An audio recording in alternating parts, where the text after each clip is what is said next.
আমার অতিথিকে জিজ্ঞেস করতে চাই যে উনি আসলে যে বিবেকের তাড়না বোধ থেকে এখানে এসছেন সে বিবেকটি কেউ না কেউ কোনো না কোনো ঘটনার দ্বারা জাগিয়ে দিয়েছে। আপনি একটু আমাদেরকে বলবেন রূপা যে আসলে আপনার বিবেক জাগানোর কাজটি আসলে কে করেছে?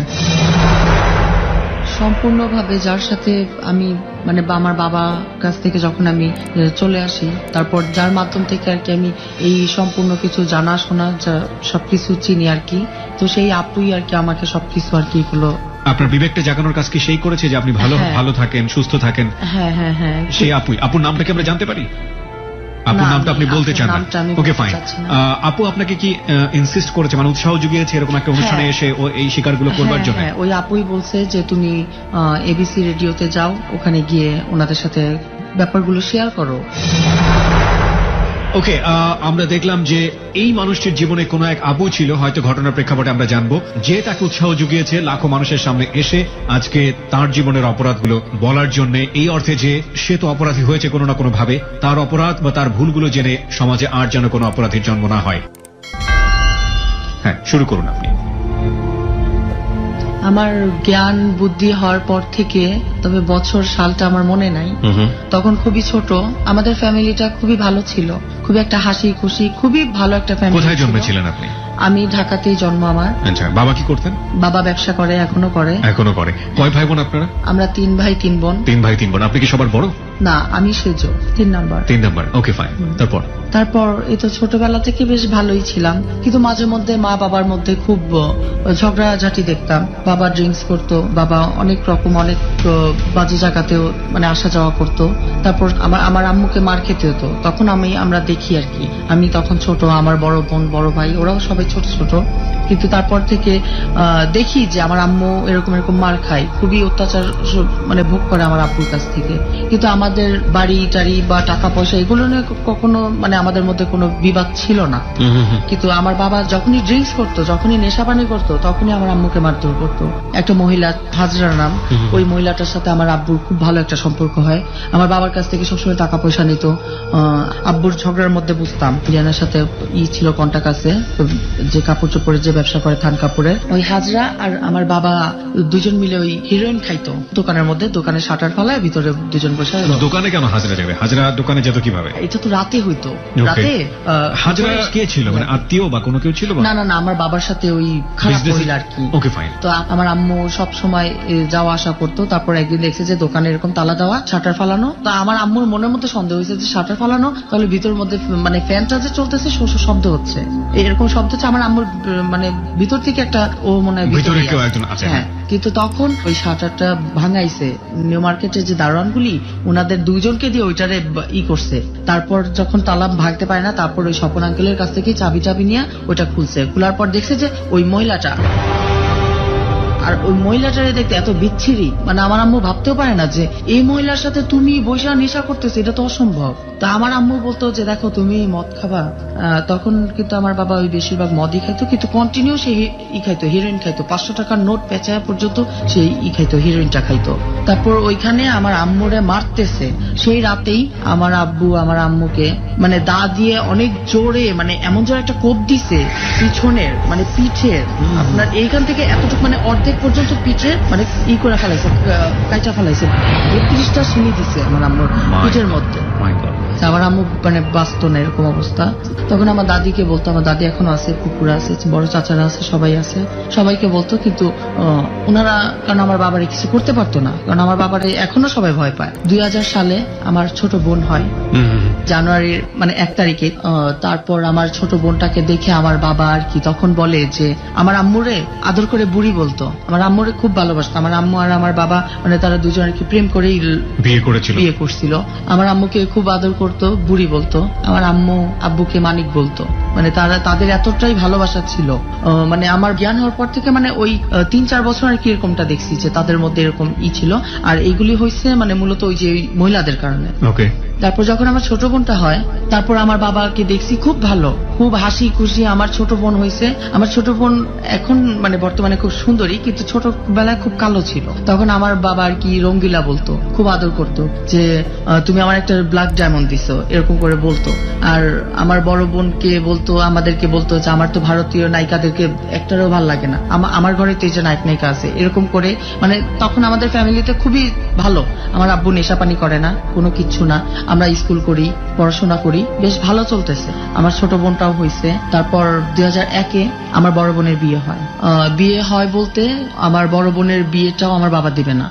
আমার বাবার বলছে যে তা তুমি বিয়ে দিলে তুমি তোমার মতন থাকবা, তোমার সাথে আমার থাকা হবে না, সংসার করা হবে না, এরকম করে বলে চলে।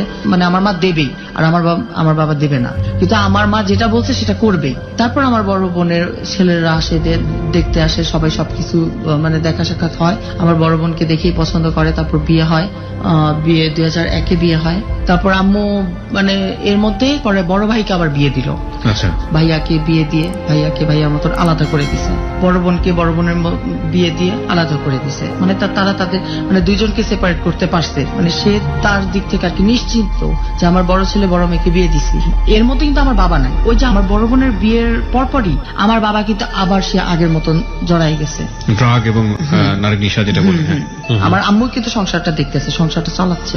তারপর এটা আমার বড় বোনের মতন, ভাইয়ার মতন, আমি, আমার ছোট দুটা ভাই আর ছোট একটা বোন। ছোট বোনটাও মানে দুধেরই ছিল, একবারেই ছোট।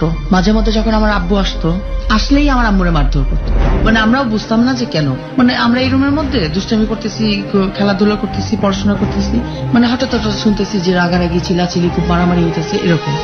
আবার যখন দরজার সামনে যায় দাঁড়াইতাম, আম্মু মানে বকা দিয়ে পাঠাই দিত, এরকম করে পাঠাই দিত যে তোমরা অন্য রুমে যাও। 2-1 দিন পর আসতো আর এরকম মারামারি, কিন্তু টাকা পয়সা দিত না, কোনো কিচ্ছু দিত না। আমার মা আর আমার বাবা মানে চলতেছে তাদের মতন, তারা মারামারি করতেছে, আমরা আমাদের মতন আছি, এরকম করে চলতেছি। তো একদিন আমার বাবা আবার আসছে, আবার আমার আম্মুরে বলতেছে যে তোমার আলমারিটা খুলো। আলমারিটা খুলো কেন? বললো যে তোমার যে একটা হার আছে ওই হারটা দাও। বলছে যে তুমি যদি এখন যদি মারা যাও আমি তোমার একটা আংটিও দেবো না, একটা নাক ফুলও দেওয়া সম্ভব না। তারপর অনেক জোরাজোরি করে আলমারি খুলে দেখছে যে কোনো গয়না নাই। আমার আম্মু গয়নাগুলি সব সরাই ফেলছে। তো আমার মায়ের অনেক গয়না ছিল, তো এরকম গয়নাগুলি মানে বেশ কিছু গয়না এরকম নিয়ে নিয়ে বিক্রি করতো। আমার মা যখন বুঝতে পারছে যে আমার বাবা তো মানে গয়না নিয়ে বিক্রি করতেছে আর খাইতেছে, আর সে তো দোকানেই বসতো না, ইন্ডিয়াও যাওয়া আসা করতো না, তাহলে সেই টাকাটা ইনকাম করবে কিভাবে? আর যে ভাড়া ভুড়া পাইতো, দোকানের ভাড়া, বাড়ি ভাড়া যা পাইতো, এগুলি তো আমার মা মানে আমার বাবারে দিতই না। আমার তো বাচ্চা কাচ্চা আছে। তারপর অনেক সময় মারামারি করতো, ঝগড়াঝাটি করতো, তারপর আমার বাবা নিয়ে যাইতো। আমার আম্মুকে অনেক মারধর করতো, না দিলে যে ব্লেড বা চাকু বা খুঁট টুট ছিল আমার আম্মুর এই মানে গালের এখান থেকে ধরে এরকম একটা মানে পাড়াপাড়ি করতে যে এরকম কাটা ফেলছিল, এদিকে কাটছিল, এই গালের এখান থেকে নিয়ে ঠিক এতটুকু পর্যন্ত একটা কাটা দাগ ছিল আমার মায়ের। এখানে কাটা দাগ ছিল, এইখানে কাটা দাগ ছিল, আর পিছে শরীরে তো এমনিতে তো কাটা দাগ ছিলই। এরকম করে মারধর করতো নেয়ার জন্য। তারপর সেদিন আর কোনো গয়নাগাটি পায়নি, আলমারি করলো। আমার মায়ের যে দামি দামি যে শাড়ি ছিল, না হলে 10টা থেকে 12টা শাড়ি নিয়ে গেছে। শাড়ি নেওয়ার পরে আম্মু অনেক রাগারাগি করলো, তো তারপর তার শুনলো না, বাবা চলে যায়। তারপর আম্মু তারপরের দিন সকালে জানতে পারলো যে বাবা নাকি ওই হাজরা নামের ওই মহিলাকে নাকি বিয়ে করবে। তো এটা যখন জানতে পারে, তারপর আমার মা মার্কেটে যায়, অনেক অনেক রকম আর কি ঝামেলা করে, কিন্তু সেটা শুনলো না। আমার বাবা আবার বাসায় আসলো, বাসায় আমার আম্মুকে এসে মারধর করলো, আর মানে অনেক গালাগালি করলো যে তুই মার্কেটে গেছিস কেন, তুই ওর সামনে তুই যে আমার যে গালাগালি করলি, এটা কি আমার কি মান সম্মান গেল না? তখন আমার আম্মু বলছে যে বউ বাচ্চা কাচ্চা রেখে তুই আরেকটা মেয়ে নিয়ে থাকবি, ওইটাতে তোর মান সম্মান যায় না, আর আমি তোর ঘরের বউ হয়ে আমি গেছি, তো এটাতে তোর খুব মান সম্মান লাগলো। তো এরকম পর্যায়ে আর কি। তারপর সেই রাতে আর বাবা আসে নাই। তারপরের দিন রাতটা পার হইলো, তারপরের দিন আম্মু আমাদেরকে খাওয়া মানে সকালবেলা খাওয়া দাওয়া শেষ, সবকিছু শেষ।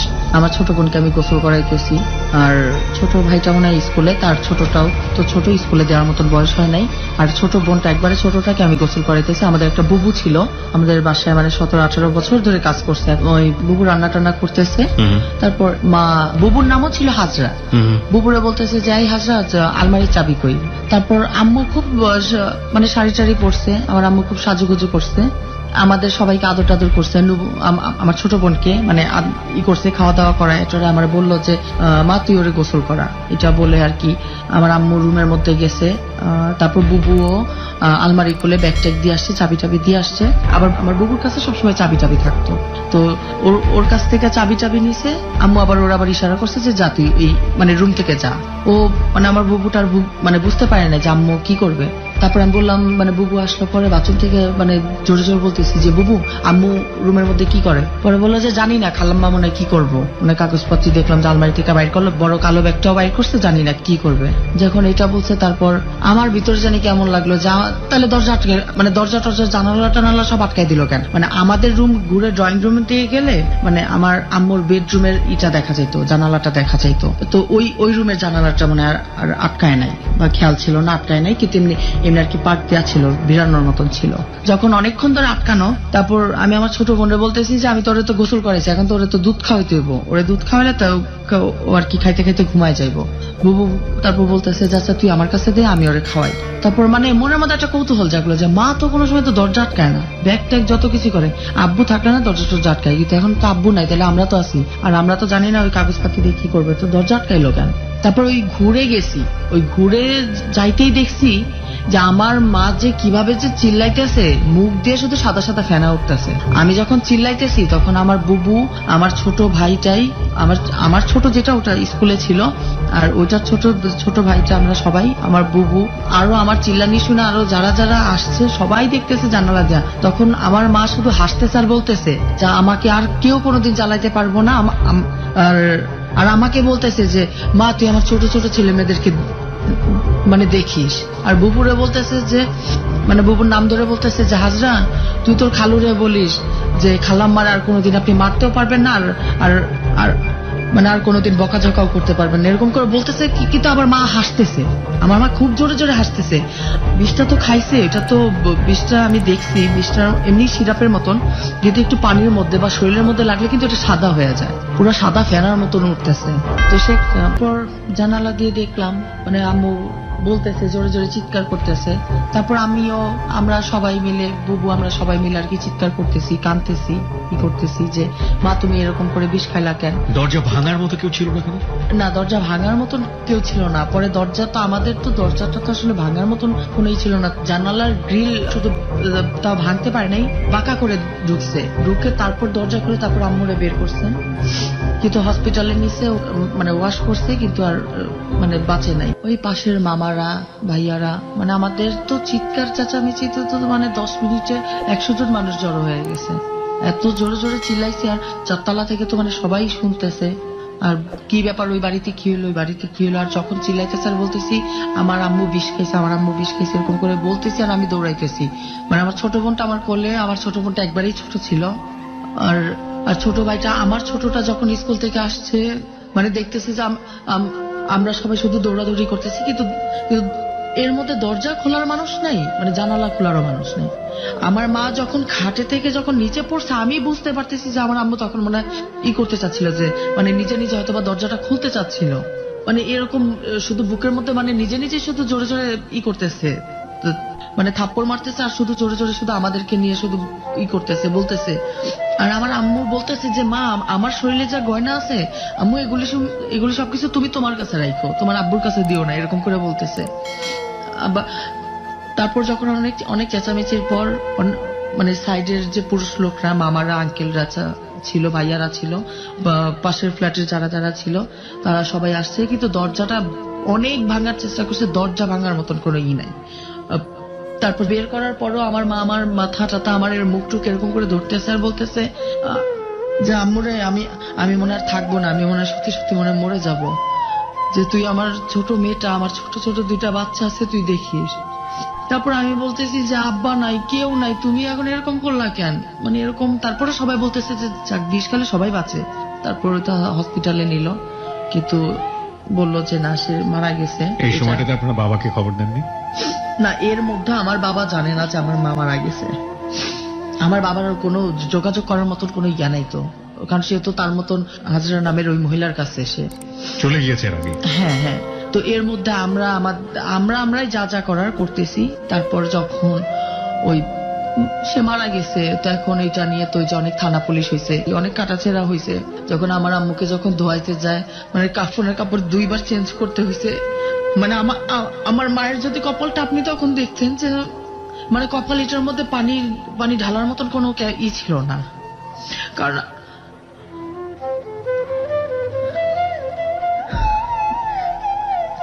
কারণ একটা মানুষ যখন মারা যায়, যখন 4-5 দিন পর ওই লাশটা যখন গোসলের জন্য নেয়, তখন সেটার মধ্যে আর কিছু থাকে না।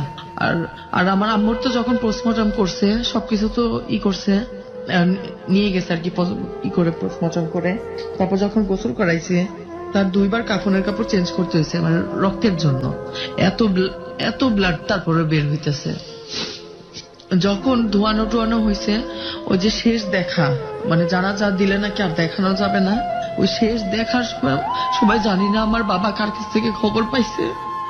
তারপরে সে আসছে, আসার পর আমার আম্মুরেও সে দেখতেছে না। এখন সে বলতেছে যে ওই মানে গালি দিয়ে আমার মারে বলতেছে যে ওই জন্য আমার সংসার ধ্বংস হয়েছে।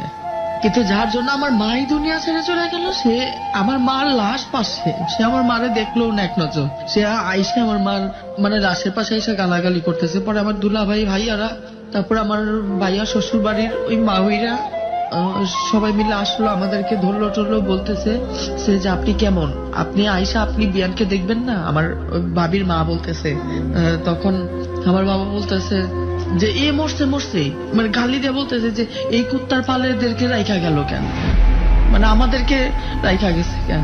নিয়ে গেল, আম্মুরে কবর টবর দিল। তারপর সে আমার মারে দেখবে না অনেক জোর জুলুম করে। তারপর আমার মারে সে শুধু একবার দেখছে। আর যখন দেখছে ওই মুহূর্তটা ওই লোকটা মানে নেশা অবস্থায় ছিল। যখন নেশা খাইটা গেছে, তখন ঘুমের থেকে ওইটাই শুধু আমার মারে বলতেছে যে আমার বড় ভাইয়ের নাম ধরে মানে আমার আম্মুকে ডাকতো, আবার বুড়ি বলতো। কিন্তু সেদিন অনেকবার আর কি করতেছে যে আমার বুড়ি কই, আমার বউ কই, আমার বাচ্চার মা কই, এরকম করে তখন আমার মারে অনেক খুঁজছে। তারপর কবরের পাশে যায়, তো ওই তো সেই তো 3 দিন 4 দিন ওই কবরের মধ্যে থেকে আর উনারা আনা যায় না। এরকম একটা অবস্থা। 2 মাসের মতন পার হয়, ভাইয়ার মতন বউ নিয়ে বাইরে চলে যায়। এই বাবা ওই 2 মাস পর থেকে বাসার মধ্যে আসা যাওয়া করে। তারপর আমি একদিন বলি, যাবু আমাদের কাছে টাকা পয়সা নাই, আমার টাকা লাগবে, আমার স্কুলের বেতন লাগবে, স্যারের টাকা লাগবে, এরকম করে বলতে থাকি, হিসাব নিকাশ দিতে থাকি। আমি আর আমার ছোট ভাই শুধু স্কুলে পড়াশোনা করি, আর আমার ছোট ভাইটা, ছোট বোনটা আর বুবু, আমরা এই কয়জন শুধু ফ্যামিলিতে। আর বাবা ওই যে আমার মা বেঁচে থাকতে যেমন মাঝে মধ্যে আসতো, মাঝে মধ্যে আসতো না, এরকম।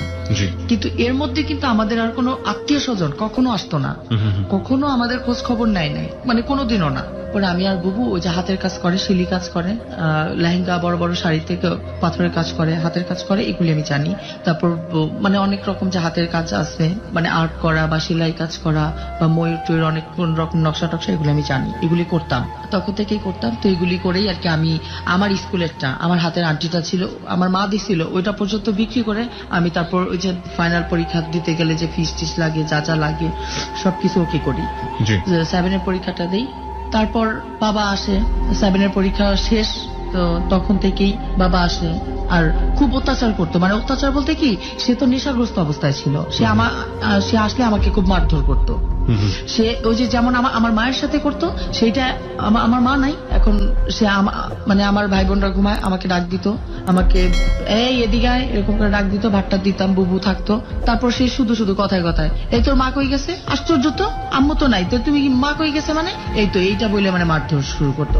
আর আমার বাবা আমাকে এমন ভাবে মারধর করতো যে আমার এই যে বাম পাশে আমার এই যে হাড়টা দেখতেছেন, এটা কিন্তু একটু মানে এটা কিন্তু ভেঙে ফেলছে। ওই যে ওই লাঠির ইয়াটা মানে লাঠির মতন বড় ছিল, বাটামের মতন, ওইটা দিয়ে মারতে মারতে আমার এই চোখটা পর্যন্ত মানে আমার কানা হয়ে যেত, এরকম একটা অবস্থা। এটা সে তার হাতে যেদিন আমি ওরকম কুত্তার মতন মাইর খাই, ওই সেই দিন থেকে আমার খুব রাগ হইলো যে এতকাল আমার আম্মুরে দেখছি, এখন সে আমার সাথে করতেছে এরকম। তো সেই রাতে আমার হাতের কাছে ছিল ব্লেড, সেই থেকে আমার হাত পা আমার সবকিছু আমি কাটি। আমার অন্যায় না, আমার ভুল না, কিন্তু আমাকে কেউ কিছু যদি বলে, না বুঝা বলবি, আমি বোঝানোর চেষ্টা করি, তারপরে সে যদি না বুঝে, ওই যে আমি তারে বুঝাইতে পারলাম না, এটা তাহলে আমার ব্যর্থতা। আর সে আমাকে উল্টা ভুল বুঝে সে আমাকে গালাগালি করলো বা সে আমাকে মারলো, এই কষ্টটাতে তখন আমি সামাল দিতে পারি না। তখন একমাত্র মনে হয় যে আমি আমার রক্ত দেখলে মনে আমার মাথাটা ঠান্ডা হয়। যখন আমি আমার হাত চাত কেটে ফেলি, তখন দেখা যায় অনেক রক্ত বের হয়, তখন আমার মাথাটা ঠান্ডা হয়। প্রিয় শ্রোতা, আমরা এই বিষয়টি নিয়ে আমাদের সাইকিয়াট্রিস্টের সাথে কথা বলবো। অনেকেই এই ধরনের বিহেভ করে থাকেন নিজের শরীর নিয়ে। এই ধরনের আচরণকে সাইকোলজির ভাষায় আসলে কি বলে এবং এই ধরনের আচরণ আসলে কেন হয়, এ থেকে মানে উত্তরণের উপায়টা কি? আপনারা নিশ্চয়ই জানেন যে আমাদের সাথে একজন সাইকিয়াট্রিস্ট আছেন, জাতীয় মানসিক স্বাস্থ্য ইনস্টিটিউটের প্রফেসর ডক্টর তাজুল ইসলাম, যিনি অনুষ্ঠান শেষে তার মূল্যবান মতামত প্রদান করবেন। আমার মাথা কেন এরকম করে সে ধরে মারবে? আমার মাথা তো মানে মাথার জায়গাতে নাই, আমার মাথার বিভিন্ন জায়গাতে কাটা ফাটা এরকম জায়গা শিলি আছে।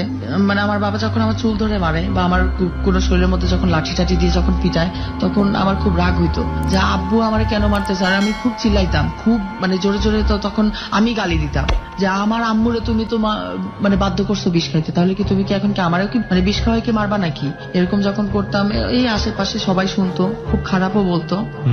তারপরে মানে এটা হচ্ছে আমার মা মারা যায় 2004-এ মে মাসের 5 তারিখে। আর তার 2 মাস থেকেই শুরু হয় মানে আমাকে নিয়ে তার পড়ে থাকা এরকম একটা অত্যাচার বা টর্চার করা। জি তো এরকম করতে করতে প্রায় 4 মানে মাস 6-এর মতন হয়েছে। জি। তো সে আসে না 7-8 দিন। আমার ছোট ভাই বোন 2টা, আমি, আমার ছোট বোন। তো ওদেরকে আমি কোথায় খাবো? ওর মধ্যে কিন্তু আমার বুবুটাও চলে গেছে। আমি রান্না বান্না কিচ্ছু করতে পারি না। আমি আমার ছোট ভাইটাকে নিয়ে মানে বের হইতাম দোকানে দোকানে গিয়া, মানে বাসার মধ্যে কিচ্ছু নাই। আর দেখা যায় কি আশেপাশে ভাড়াটিয়ারা কয়দিন দেখবে, প্রায় 6-7 মাস হয়ে গেছে। আর টাকা পাইলে আমরা সবাই মিলে যে চরকি চড়ে, চরকিতে চড়ে আমরা ভাই বোনরা, ছোট বোনটাকেও কোলে নিয়ে চরকিতে যাই, গুড়ি এটা খাই ওইটা খাই, চটপটি খাই, ফুচকা খাই। মানে মাথার উপরে মানে টাইগেল দেওয়ার মতো কেউ ছিল না, কোনো গার্জিয়ান ছিল না। আর বাবা আসলেও মারধর করতো। আপনার বাবা কি ততদিনে হাজিরাকে বিয়ে করে ফেলেছে? হ্যাঁ, হাজরাকে বিয়ে করে অন্য জায়গাতে থাকতো। আচ্ছা। সে আর আমাদের কাছে আসতো না। আর যাও বা আসতো, আমার মার আলমারি খুলতো, 2টা 4টা 5টা মানে এরকম করে শাড়ি নিয়ে যেত। আমার আম্মুর তো মানে 2টা আলমারি শুধু তার শাড়ির জন্য ছিল। তো সে Okay. আসতো, শুধু আমার মায়ের 2টা 3টা করে এরকম করে শাড়ি নিয়ে যেত। গয়নাকাটি ছিল না, শুধু শাড়ি নিয়ে যেত। তো এরকমই করতো। তারপর আমি, আমার ছোট ভাই, আমরা তখন খুব খাওয়ার কষ্ট করতাম। তখন তো আমরা তো ভাত টাত রাঁধতে পারতাম না, কিছু থাকতো না। তখন আমি আর আমার ছোট ভাইটা আমরা 2জন মিলে বের হইতাম। তখন আমাদের এলাকাতেই যে দোকান টোকান ছিল, আমাদের যে পরিচিত এলাকা, পরিচিত দোকান, জানে তো যেটা তো অমুক ভাইয়ের অমুক মেয়ে, এই কিছু বলতো না। আমরা তো দোকানে যাইতাম, বসতাম, আমাদেরকে খুব আদর করতো। আমি আমার ছোট ভাইকে ইশারা দিতাম যে ওইটা নিয়ে নে, কারণ টাকা নাই তো আমাদের কাছে। আমার ছোট ভাইকে আমি ইশারা দিতাম যে ডিম নে, 2টা এরকম করে ইশারা দিতাম, ওর ডিম নিত।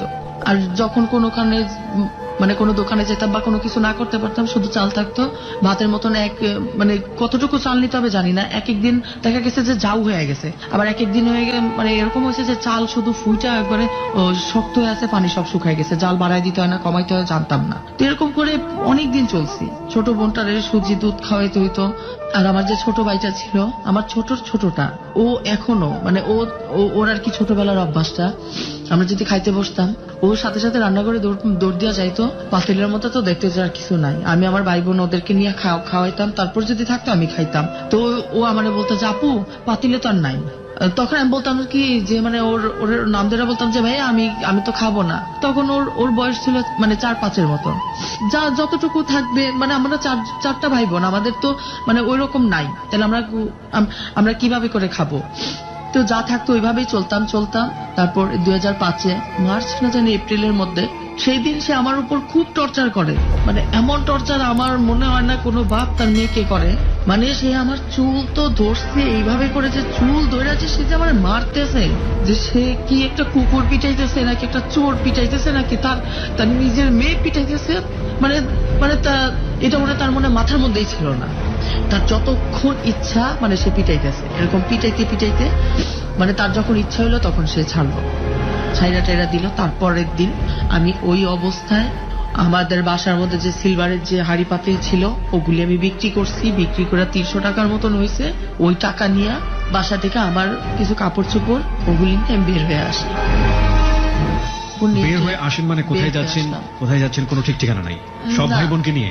না, তাহলে আমি ওদেরকে রেখেই চলে আসি, কারণ মানে ওদেরকে আমি কোথায় নিয়ে যাব? ওকে একাই বের হয়ে গেছেন বাড়ি থেকে? হ্যাঁ, ওরা যদি বাসায় থাকে, যে কেউ আসলে শুনবে যে ওর তো মাটা গেল, ওর তো বোনটাও চলে গেল, তাহলে ওদের যে কোনো একটা না একটা কিছু হবে। ওদেরকে নিয়ে আমি কোথায় যাব? আমারই তো কোনো ঠিক নাই, তো আমি কোথায় যাব? তারপর ওই 300 টাকা হলো, আমি আমার মতন কাপড় চোপড় নিয়ে সবকিছু নিয়ে চলে আসছি। আসার পর আমার ছোট ভাইটাই একটু বুঝের ছিল আমার থেকে। শুধু ওকে বলছি যে দেখ আমি তো আসলে আর থাকতে পারতেছি না, দেখ কালকে রাত্রেও আব্বা আমার এরকম করে মারলো, আর মা নাই তো যেভাবে হোক আমি আমি যদি কোনো একটা কিছু করতে পারি তাহলে আয়শা তোদেরকে নিয়ে যাব, এরকম করে বলছি। বলার পর চলে গেছি। সেই সকালবেলা বের হয়েছি, সকাল দুপুর মানে এরকম শুধু ঘুরলাম। ঘুরার পর ওই যে আপুর কথা বললাম, সে আপু আমারে দেখছে। এই আপুটা হচ্ছে মানে যে আপু আপনার বিবেকটা জাগিয়েছে এখানে যাহা বলিব সত্য বলিবতে আসার জন্য, সেই হ্যাঁ। আপু আপনাকে দেখেছে। ওকে, হ্যাঁ। হ্যাঁ, তারপর? আর ওই আপুটার সাথে আমাদের ফ্যামিলির খুব ভালো একটা সম্পর্ক ছিল। ওই আপু আমার ছোট ভাইটাকে পড়াইতো। আবার ওকে। আমাদের বাসায় আসা যাওয়া করতো, আমার আম্মুকে আন্টি বলতো। তা আমি যে বাসা থেকে বের হয়েছি, আমার তো ওই আপুরে আমি দেখি নাই। আমি যখন বের হয়ে যখন আপনার ওই সায়দাবাদের পরে বিশ্বরোড এরকম কোন একটা জায়গার নাম মনে হয় আছে, তা আমি নিজেও জানি না। আমি একটা সিএনজি নেই, আমি ওই সিএনজি আলারে বলছিলাম যে অনেক দূরে যাব, মানে বলছিলাম যে সায়দাবাদে যাব, আন্দাজেই বলছিলাম, কিন্তু কখন আমি সায়দাবাদ যাইনি। তখন কেন যাচ্ছেন সায়দাবাদ জানেন আপনি? আমি জানি না। ওকে। মানে বাসা থেকে বের হয়েছি, ওই যে একটা রাগ মনের মধ্যে, আজকে কালকে রাত্রে আব্বা আমারে মারলো, এরকম করে শুধু শুধু মারতেছে, অথচ আমার স্কুলেও পাঠাইতেছে না, কোনো কিছু না, টাকা পয়সা দেয় না। তো এইগুলি নিয়ে যখন মানে নিজে নিজে রাগ হয়, তখন আর কি আমি বের হয়ে যাই। আর ওই সায়দাবাদ যে যাবো তখন আমার কোনো পরিকল্পনা ছিল না, আন্দাজেই নিজে থেকে চলে যাই। সায়দাবাদ গিয়ে ওই বিশ্ব রোডের ওইখানেই সাইডে একটা ফুটপাতের মতন যে একটা ছিল যে মানুষ হাঁটা চলা থাকে। তারপর আপু আমাকে 2-3 রাত তো মানে ওর সাথে আর আমার কথা শেষ হয় না। ও আমাকে বলে যে এখন আন্টি তো মারা গেছে, তোর ছোট ছোট 3টা ভাই বোন। তারপর আমি বললাম যে আপু এখন আসলে আমি ওদেরকে নিয়ে ভাবতে চাচ্ছি না, আর আমার আম্মু তো মারাই গেছে, আব্বুরে নিয়েও ভাবতে চাচ্ছি না, তো এখন আমার কি করা যায়। আর আমি বাসায় আমার আর মার ধরা সহ্য হয় না, কারণ এই দেখো এই যে আমি সেদিন রাত্রে হাত কাটছি, আবার কালকে রাত্রেও হাত কাটছি, আবার সেই দিন আব্বু আবার আমার মারছে, মারার পরে যে উপরের হাড়টা আমার পুরোপুরি ভেঙে গেছে। আমি আর যাব না। আর এতকাল তো দেখছি যে আম্মুর সাথে এরকম করে, তা আমি আর যাব না। তো তারপর আপু বলল যে আচ্ছা তাহলে আমার তো পার্লার আছে, তুই আমার পার্লারে তাহলে কাজ টাজ কর। তখন আমি বললাম যে আমি কি একবারে কি তাহলে কি মানে মূর্খ হয়ে থাকবো? আমি কি মানে অন্তত এসএসসি পরীক্ষাটা যেভাবে হোক আমি কি দিতে পারবো না? রাইট। আর মাত্র তো 8-এ তো 9-10 এখনো মানে এখনো তো 2টা বছর, তাহলে এই 2টা বছর আমি মানে কিভাবে কি করব? তারপর ও আমাকে বললো যে আরে টাকা হলে তো সমস্যা নাই, তুই এসএসসি না, তুই অনেক কিছু করতে পারবি। তখন আমি আরেকটু মানে ক্লিয়ার হলাম যে মানে তোমার পার্লারেতেই তো মানে ঝাড়ু টাড়ু দিতে হবে, মানে এই কাজই তো। তখন ওই আপুটা আর কি হাসলো একটু, হাইসা বললো যে হ্যাঁ এইটাই, তুই এই তো মানে তুই তোর মতন যতটুকু পারস ততটুকু। তারপর ওর এখানে যে মানে যারা আসতো কাস্টমাররা আসতো পার্লারে, ব্রু প্লাক করতো, ফেসিয়াল করতো, মাসাজ করতো, মানে পেডিকিউ মেনিকিউ করতো, অনেক রকম যে মানে যা যা কাজ আছে সবকিছু দেখতাম আমি। তা আমি আস্তে আস্তে আস্তে আস্তে আমি ওদের সাথে সাথে কাজ করি, আমি কাজের সাথে সাথে পুরোটা আমি শিখে যাই। তো এর মধ্যে আর কি স্কুলে আমার আসা যাওয়া করতে থাকে। আপুই আমাকে টাকা দেয়, জি। আপুই আমাকে কাপড় চোপড় কিনে দেয়, টাকা পয়সা দেয়, সবকিছু দেয়। ওই তো এরকম চলতে থাকে প্রায় 6-7 মাস এই পার্লারের মধ্যে আমি চলতেছি। এরকম একদিন হঠাৎ করে শুনি কি যে আমার ছোট ভাইটাও নাকি বাসা থেকে বের হয়ে চলে গেছে। ওকে। তো আছে কে এখন শুধু আছে আর আমার ছোট একটা ভাই, ছোট একটা বোন। এদেরকে আমার দাদি নিয়ে গেছে আব্দুল্লাহপুর। আর আমার ছোট ভাইটা অলরেডি বাসা থেকে বের হয়ে ও খারাপ ছেলে পেলেদের সাথে ও মানে ঘুরতে ঘুরতে ও কিন্তু নষ্ট হয়ে গেছে। ওকে। এর মধ্যে তো পড়াশোনাও করতেছি, পার্লারের কাজ টাজ করতেছি, কারণ পার্লারে যে ফেসিয়াল টেসিয়াল করি, তারপর আরো যাবতীয় যে ধরনের কাজ টাজ আছে সবকিছু করি। এর মধ্যে আপু আমাকে রেখে টেকে আপু পার্টিতে যায়, অনেক জায়গাতে যায়, কিন্তু আমি মানে পুরোপুরি পার্লারে থাকি। তারপর এর মধ্যে যখন আমি আপুকে চাপ দিলাম যে আপু আমার টাকা দরকার, তুমি আমাকে আমার হাতে টাকা দিবা, তো এর মধ্যে যারা আসতো আর কি পার্লারে যে ভাবিরা, আমাকে কিছু কিছু লোক চিনতো ওইখানকার, জি। তখন আসলে আমাকে বলতো তোর আম্মু নাই, আসলে দেখ রাজাও ফকির হয়, ফকিরও বাচ্চা হয়, এরকম করে বলে। তা আসলে এই 10 জনের কথা শুনতে শুনতে একদিন কার না মনে চাইবে যে টাকার কথা বলি। জি। তারপর আমি আপুর কাছে বললাম যে আপু তুমি তো আমার টাকা পয়সা দিতেছো, তুমি আমার সবকিছু করতেছো ঠিক আছে, কিন্তু তুমি আমাকে আমার হাতে টাকা দিবা। এরকম 2-3 বার বলি। তারপর ও আমাকে বলে যে তুই তোর হাতে টাকা চাস, তাহলে তো তোর তো আরেকটু কষ্ট করতে হবে। আমি বললাম কি কষ্ট? তখন বললো যে চল তোকে এক জায়গায় নিয়ে যাব। তারপর আমাকে নিয়ে যায় কাকরাই, চলচ্চিত্রের মালিক যে ভাই ওনার কাছে। ওকে। মানে ওনার কাছে নিয়ে যায়, মনে হয় যে ওনার কাছে মনে হয় যে আমার হাত পা বাঁধা, ওনার কাছে নিয়ে যায়। এর মধ্যে কিন্তু আমার পড়াটা অফ হয়ে যায়। আমি একটু থামাচ্ছি আপনাকে। ওনার কাছে আপনার হাত পা বাঁধা মানে? হাত পা বাঁধা মানে আমি তো জানতাম না যে ওনার কাছে নিয়ে যাচ্ছে আমাকে মিডিয়াতে ঢুকাবে, আমাকে ফিল্মে দিবে, আমাকে কাজ করাবে, তখন আমাকে অনেক রকম অনেক কিছু ওকে বলবে। ফাইন। আমার মনে হয় যে আপনি যেটা বলেছেন সেটা আসলে ঘটনাটা ক্লিয়ার হওয়ার পরে আমরা বুঝতে পারবো। ওখানে যাওয়ার পরে ভাইয়ার সাথে মানে আমাকে পরিচয় করায় দিল যে ওর নাম এই, আর ও হচ্ছে আমার খুব কাছের একজন মানুষ, আমার ছোট বোন, এরকম করে পরিচয় করায়। তারপর ওনাকে বলে যে ওকে দিয়ে কি কোনো কাজ হবে না? তখন ওই ভাই আমাকে দেখে বলে যে ওর তো বয়স একদম অল্প, ওকে দিয়েই তো হবে। আর ওকে দিয়ে হবে বলতে ওকে মানে ওকে যদি গড়ে নেওয়া যায় ও ফিল্মেও চান্স পাবে, ও মানে মেইন হিরোইনের কাছে করতে পারবে। আমি ওনাদের কথাবার্তা মানে তেমন একটা বুঝতেছিলাম না। ওকে, তারপর আমি নিজে থেকে প্রশ্ন করলাম যে আচ্ছা আপু তোমরা কি বলতেছো? আমি এটা তো কোনো পার্লারের তো কোনো অংশই নাই এখানে। এখানে মিডিয়া টিডিয়া ফিল্ম টিম মানে কি, তাহলে কি ছবি টবি কিছু হবে? তখন সে আমাকে বললো যে হ্যাঁ, কারণ তুই তো টাকার কথা বলছিস, তো টাকার কথা যেহেতু বলছিস তাহলে তুই এখানে এই ভাইয়ের কাছে থাকলে তুই সবকিছু পাবি, খাওয়া দাওয়া কাপড় চোপড় সবকিছু। তারপর আমি আবার বলি যে তাহলে আমার পড়াশোনাটা কি হবে? মানে ওনার ভাই ওই ভাইয়ার অফিসের মধ্যে বসেই। জি। তারপর ও বললো যে তুই এখানে কয়দিন থাকলে, বেশি না মানে সপ্তাহখানিকের মতো থাকবি। তারপর ভাইয়ার যদি ওকে বলে তাহলে ভাইয়াই বাসায় আসা যাওয়া করবে, সম্পূর্ণ কিছু ভাইয়াই তোর দিবে। আমি বললাম আচ্ছা ঠিক আছে, এক সপ্তাহ থাকতে হবে, এক সপ্তাহ কি বা আমার এদের কি করাইবো, মানে এই ধারণাটা ছিল। অথবা ঘরটার গোছানো, এই যে অফিস টফিস, মানে এটা আমার ভাবনা ছিল যে ফাইল টাইল গোছানো এগুলি। কিন্তু সে আমার ওইখানে কথাবার্তা বলার পরে সে ওখান থেকে যেন আমাকে কোথায় নিয়ে গেছে, ওই জায়গাটার নাম আমার মনে নাই, বা আমি তখন চিনতাম না তো ভালোভাবে কোনো জায়গা, তখন চিনতাম না। অন্য কোথাও নিয়ে যায়, অন্য একটা রুমে, ওইটা হয়তো বড় কোনো হোটেল টোটেল হবে। ওকে। তো এই তো ভালোই, এসি টেসি রুম টুম, ভিতরে খাবার দাবার সবকিছু খাচ্ছি দাচ্ছি, আপুর সাথে কথাবার্তা বলতেছি। খাওয়া দাওয়ার পর আপু আমারে বললো যে তুই এখানেই থাকবি, আর ভাইয়া যা যা বলে তুই শুনিস কিন্তু। তারপর আমি বললাম যে আচ্ছা ঠিক আছে। এটা বলার পর ওই আপু চলে গেল। তারপর সন্ধ্যার দিকে আর কি সে মদের বোতল টোতল নিয়ে আসছে, যে ভদ্রলোকের কাছে আপনাকে নিয়ে গিয়েছিল। হ্যাঁ ওই Okay. ভাইয়া মদের বোতল টোতল আনছে। তারপর ওগুলো দেখা তো আমি মানে কি বলবো, আমি এক পর্যায়ে ভয় পাইছি, যে কারণে এই বোতল তো আমাদের বাসায় তো ছিল, এই বোতল এইগুলি, এটা তো মদের বোতল দিয়ে দেখে তো আমি চিনছি, কারণ আমার আব্বু খাইতো এরকম। তারপর আমি ভাবলাম যে হয়তোবা উনিই খাবে এটা। তারপর সে আমাকে ডাক দিল, ডাক দিয়ে আমাকে নাম কি, নাম বললাম। তারপর সে বললো যে না, তোমার এই নামে হবে না, তুমি তোমার আসল নামটা মানে ইউজ করতে পারবা না। বললাম যে কেন, আমার আসল নাম আমি বলবো না কেন, এটাই তো আমার নাম। বলে যে শোনো, এই ধরনের জগতে আসলে মানুষ অনেক রকম অনেক কিছু শেখে। তখন আমি বললাম যে ভাইয়া আমি কোনো জগতের নামই, জাস্ট আমি আপুর কাছে থাকি, আপুর পার্লারে কাজ করি, পড়াশোনা করি, এই, তাছাড়া অন্য কোনো কিছু না। তারপর বললো কেন, তোমার আপু তোমার বলে নাই তুমি এখানে কেন আসছো? আমি বলছি যে না, আমি তো জানি না। আপু তো আমার বললো যে আপনি আমাকে এক সপ্তাহ রাখবেন, তারপর যদি ওকে বলেন তাহলে নাকি আমাকে দিয়ে সবকিছু হবে, আর তাহলে নাকি আমি নাকি টাকাও পাবো। তারপর সে আমারে বলতেছে যে এদিকে আসো, মানে সে আমাকে তখন ডাক দিয়ে আরো কাছে, মানে তার পাশাপাশি নিয়ে বসাইতে চাইলো। তখন আর অনেক ছোট, মানে আরো ছোট ছিলাম, 5-এর কথা এটা, 2005-এ 14-15 বছরের বয়স ছিল তখন। যখন ডাকলো সে মদের গ্লাস ফ্লাস, সে বললো যে ঢালো। আমি বললাম যে দেখেন ভাই, এগুলো আমি কখনো ঢালতে পারি না। তো সে আমাকে ঢালতে বলছে, আমি এক গ্লাস ঢাইলা দিছি। তো সে বলতেছে যে তোমার এটা তো কিচ্ছু হইব না, তুমি গ্লাস ঢালছো, এটাতে এক গ্লাস ঢালতে হয় না। সে আমাকে অন্য গ্লাসে সে ঢাইলা সে আমাকে দেখে দিল। তারপরে আমি তার মতন করে করে দেখালাম। তখনও ভাবতেছিলাম যে সে মনে আমার দিয়ে এগুলি করাইবো। তারপর যখন সে আমার বললো যে তুমি খাও, আমার অনেকবার বললো, আমি না না না এগুলি তো আমি খাবো না, তারপরেও জোর টোর করলো।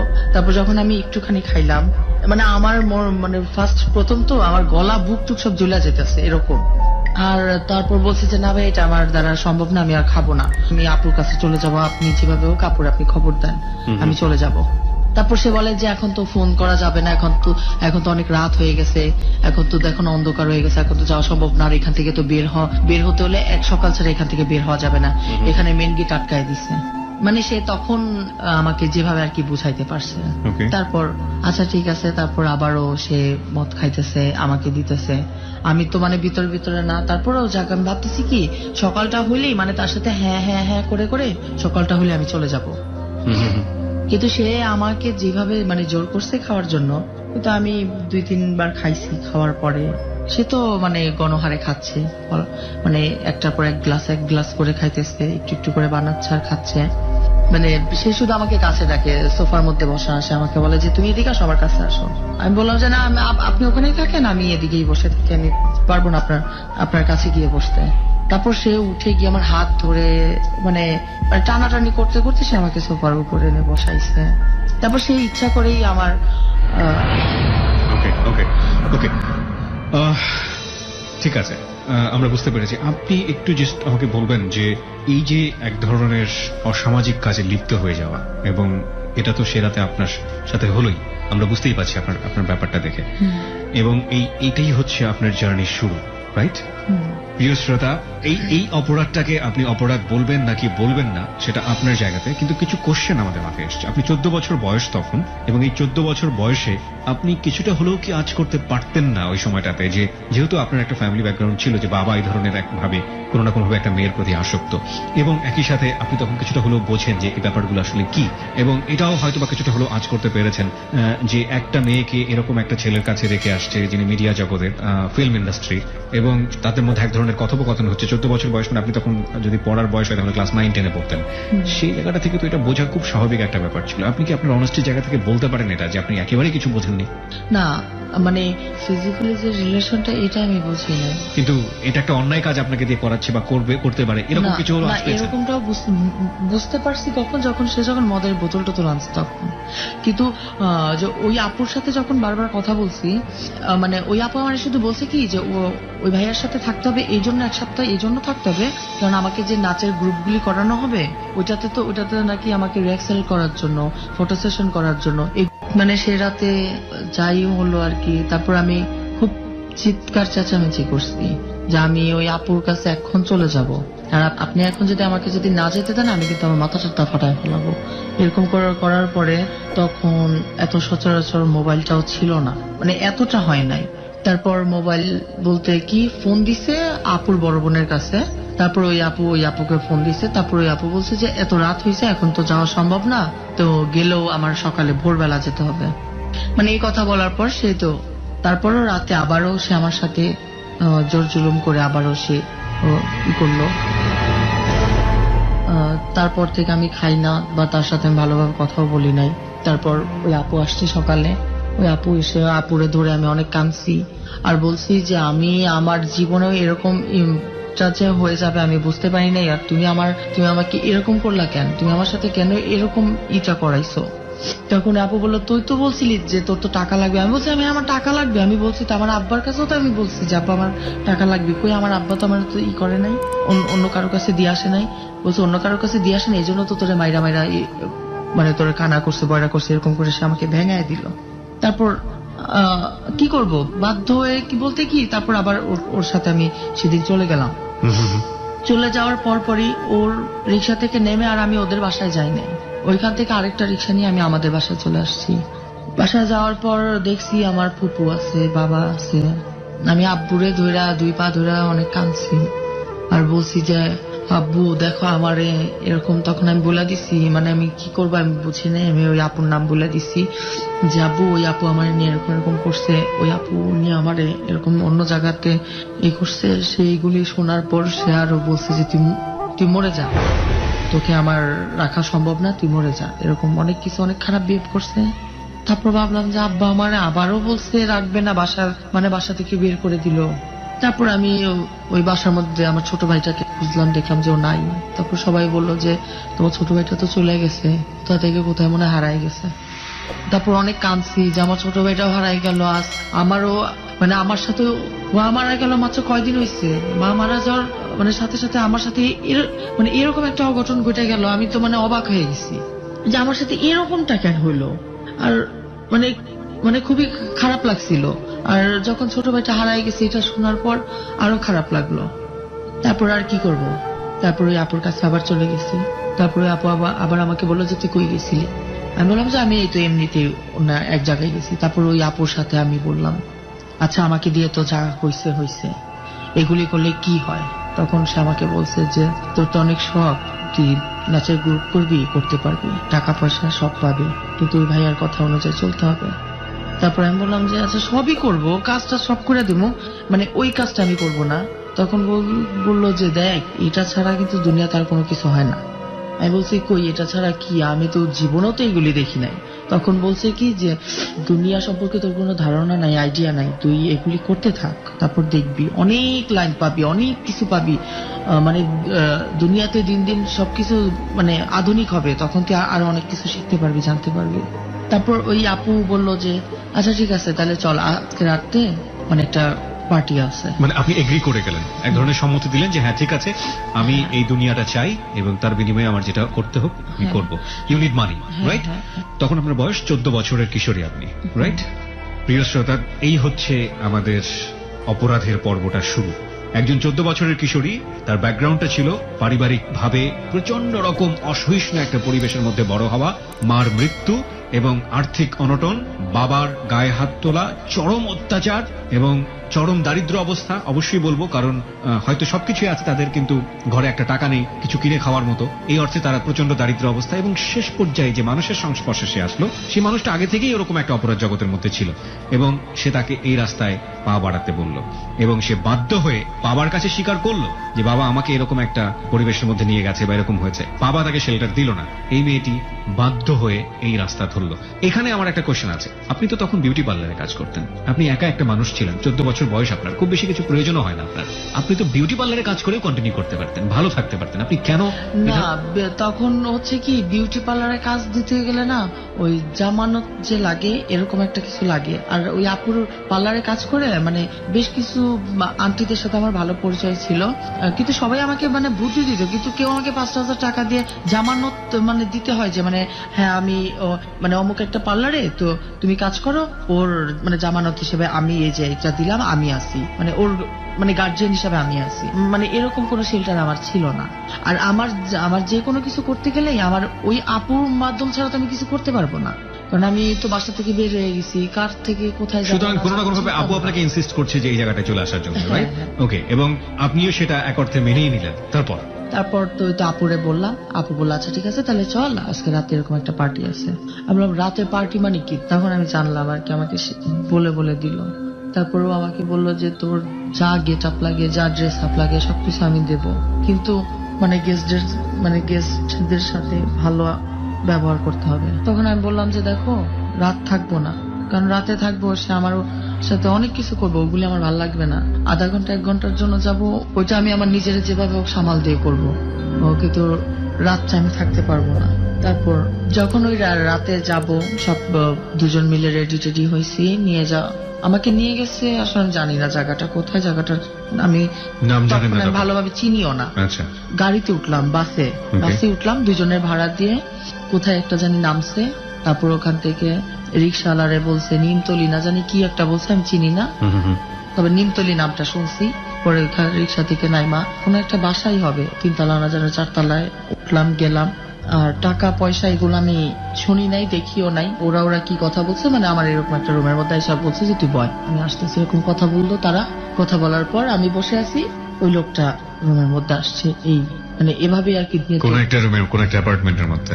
হ্যাঁ, আর পুরো রাতও অন্য কোথাও থাকে। আপনার এই আপুটি? ওই আপুটা অন্য কোন একটা রুমে থাকে। ওকে।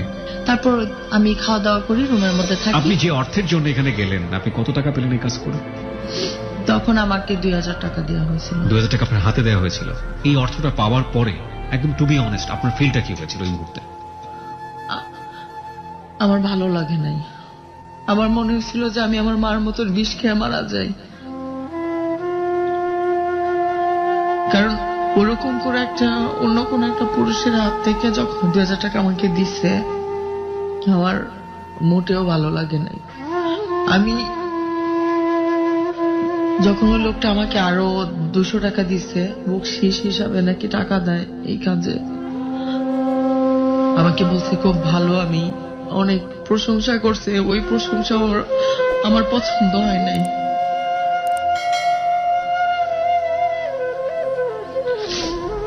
প্রিয় শ্রোতা, রূপা যখন বলছে তখন সে 14 বছরের কিশোরী। একজন, কি বলবেন আপনারা, যে শব্দটা উচ্চারণ করেন এই কাজের জন্য, আমাদের সমাজে প্রচলিত শব্দ, সেই শব্দ আমি উচ্চারণ করতে চাই না।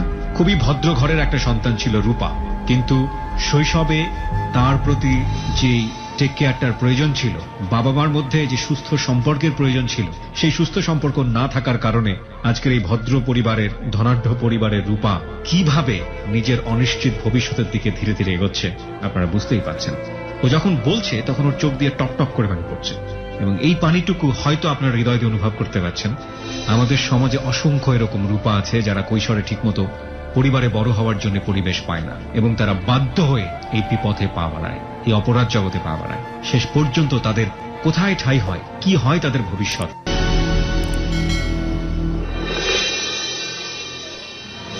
কম্পিউটার বলছে 92% ইয়েস, কম্পিউটার বলছে 92% ইয়েস এবং 5% হচ্ছে নো, আর বুঝতেই পারছেন 3% হচ্ছে no comments. It's a huge response এবং সবই হচ্ছে ইয়েস এবং সবাই বলছে স্টোরিটা কন্টিনিউ করা উচিত। আমরা ফিরে যাচ্ছি রূপার কাছে। রূপা, তারপর সেদিন রাতে আমি আমার মতন থাকি, আপুর মতন হয়তো কাজটা শেষ হয় প্রায় 6টার দিকে, 6টা সাড়ে 6টার দিকে চলে যাই। বাসায় চলে যাওয়ার পর সেদিন আর স্কুলে যাই না, তারপরের দিন থেকে স্কুলে যাই। কিন্তু স্কুলে কি ভর্তি হয়ে গেছেন আপনি এর মধ্যে আবার? হ্যাঁ, তখন হয়তো পার্লারে ওই টাকা দিয়ে আপনি স্কুলে পড়াশোনা শুরু করলেন? হ্যাঁ, আচ্ছা। তখন যখন আমাকে সায়দাবাদ থেকে নিয়ে আসি তখনই তো আমি স্কুলে পড়ি। আপনি কোন স্কুলে পড়তেন নামটা জানতে পারি আমরা? আমি যে স্কুলে আগে পড়তাম সেই স্কুলের নাম ও বলতে চাচ্ছে না, তবে স্কুলের নাম বললে অনেক সময় এই ঘটনার প্রেক্ষাপট হয়তো স্কুলটাকে অন্যভাবে দেখা হবে, সে কারণে আমরা স্কুলটার নাম এখানে ফ্ল্যাশ করছি না। ওকে, বলুন। তারপর আবার ওই তো তারপরের থেকে আবার কন্টিনিউ স্কুলে যাই, পার্লারে কাজ করি। এর মধ্যে ওই আপুর যদি কোনো মানে পার্টি টার্টি হয় সে যায়, আর যদি আমাকে প্রয়োজন হতো তাহলে নিতাম, না তো নিত না, আমি পার্লারে থাকতাম। তো এর মধ্যে একদিন আমাকে ওই ভাইয়ের ওইখানে নিয়ে যাওয়া হলো। ওই ভাইয়ের ওইখানে নিয়ে যাওয়ার পরে তারপর আমি ওখান থেকে আর কি নাচের যখন কথা বললো, তারপর আমি শিশু একাডেমিতে যখন ভর্তি হয়েছি ওইখান থেকে নাচ টাচ করি, স্কুল করি, পার্লার করি, মাঝে মধ্যে ওই প্রোগ্রাম হলে ওখানে আমাকে আপুর প্রয়োজন হলে আমাকে নিয়ে যাইতো।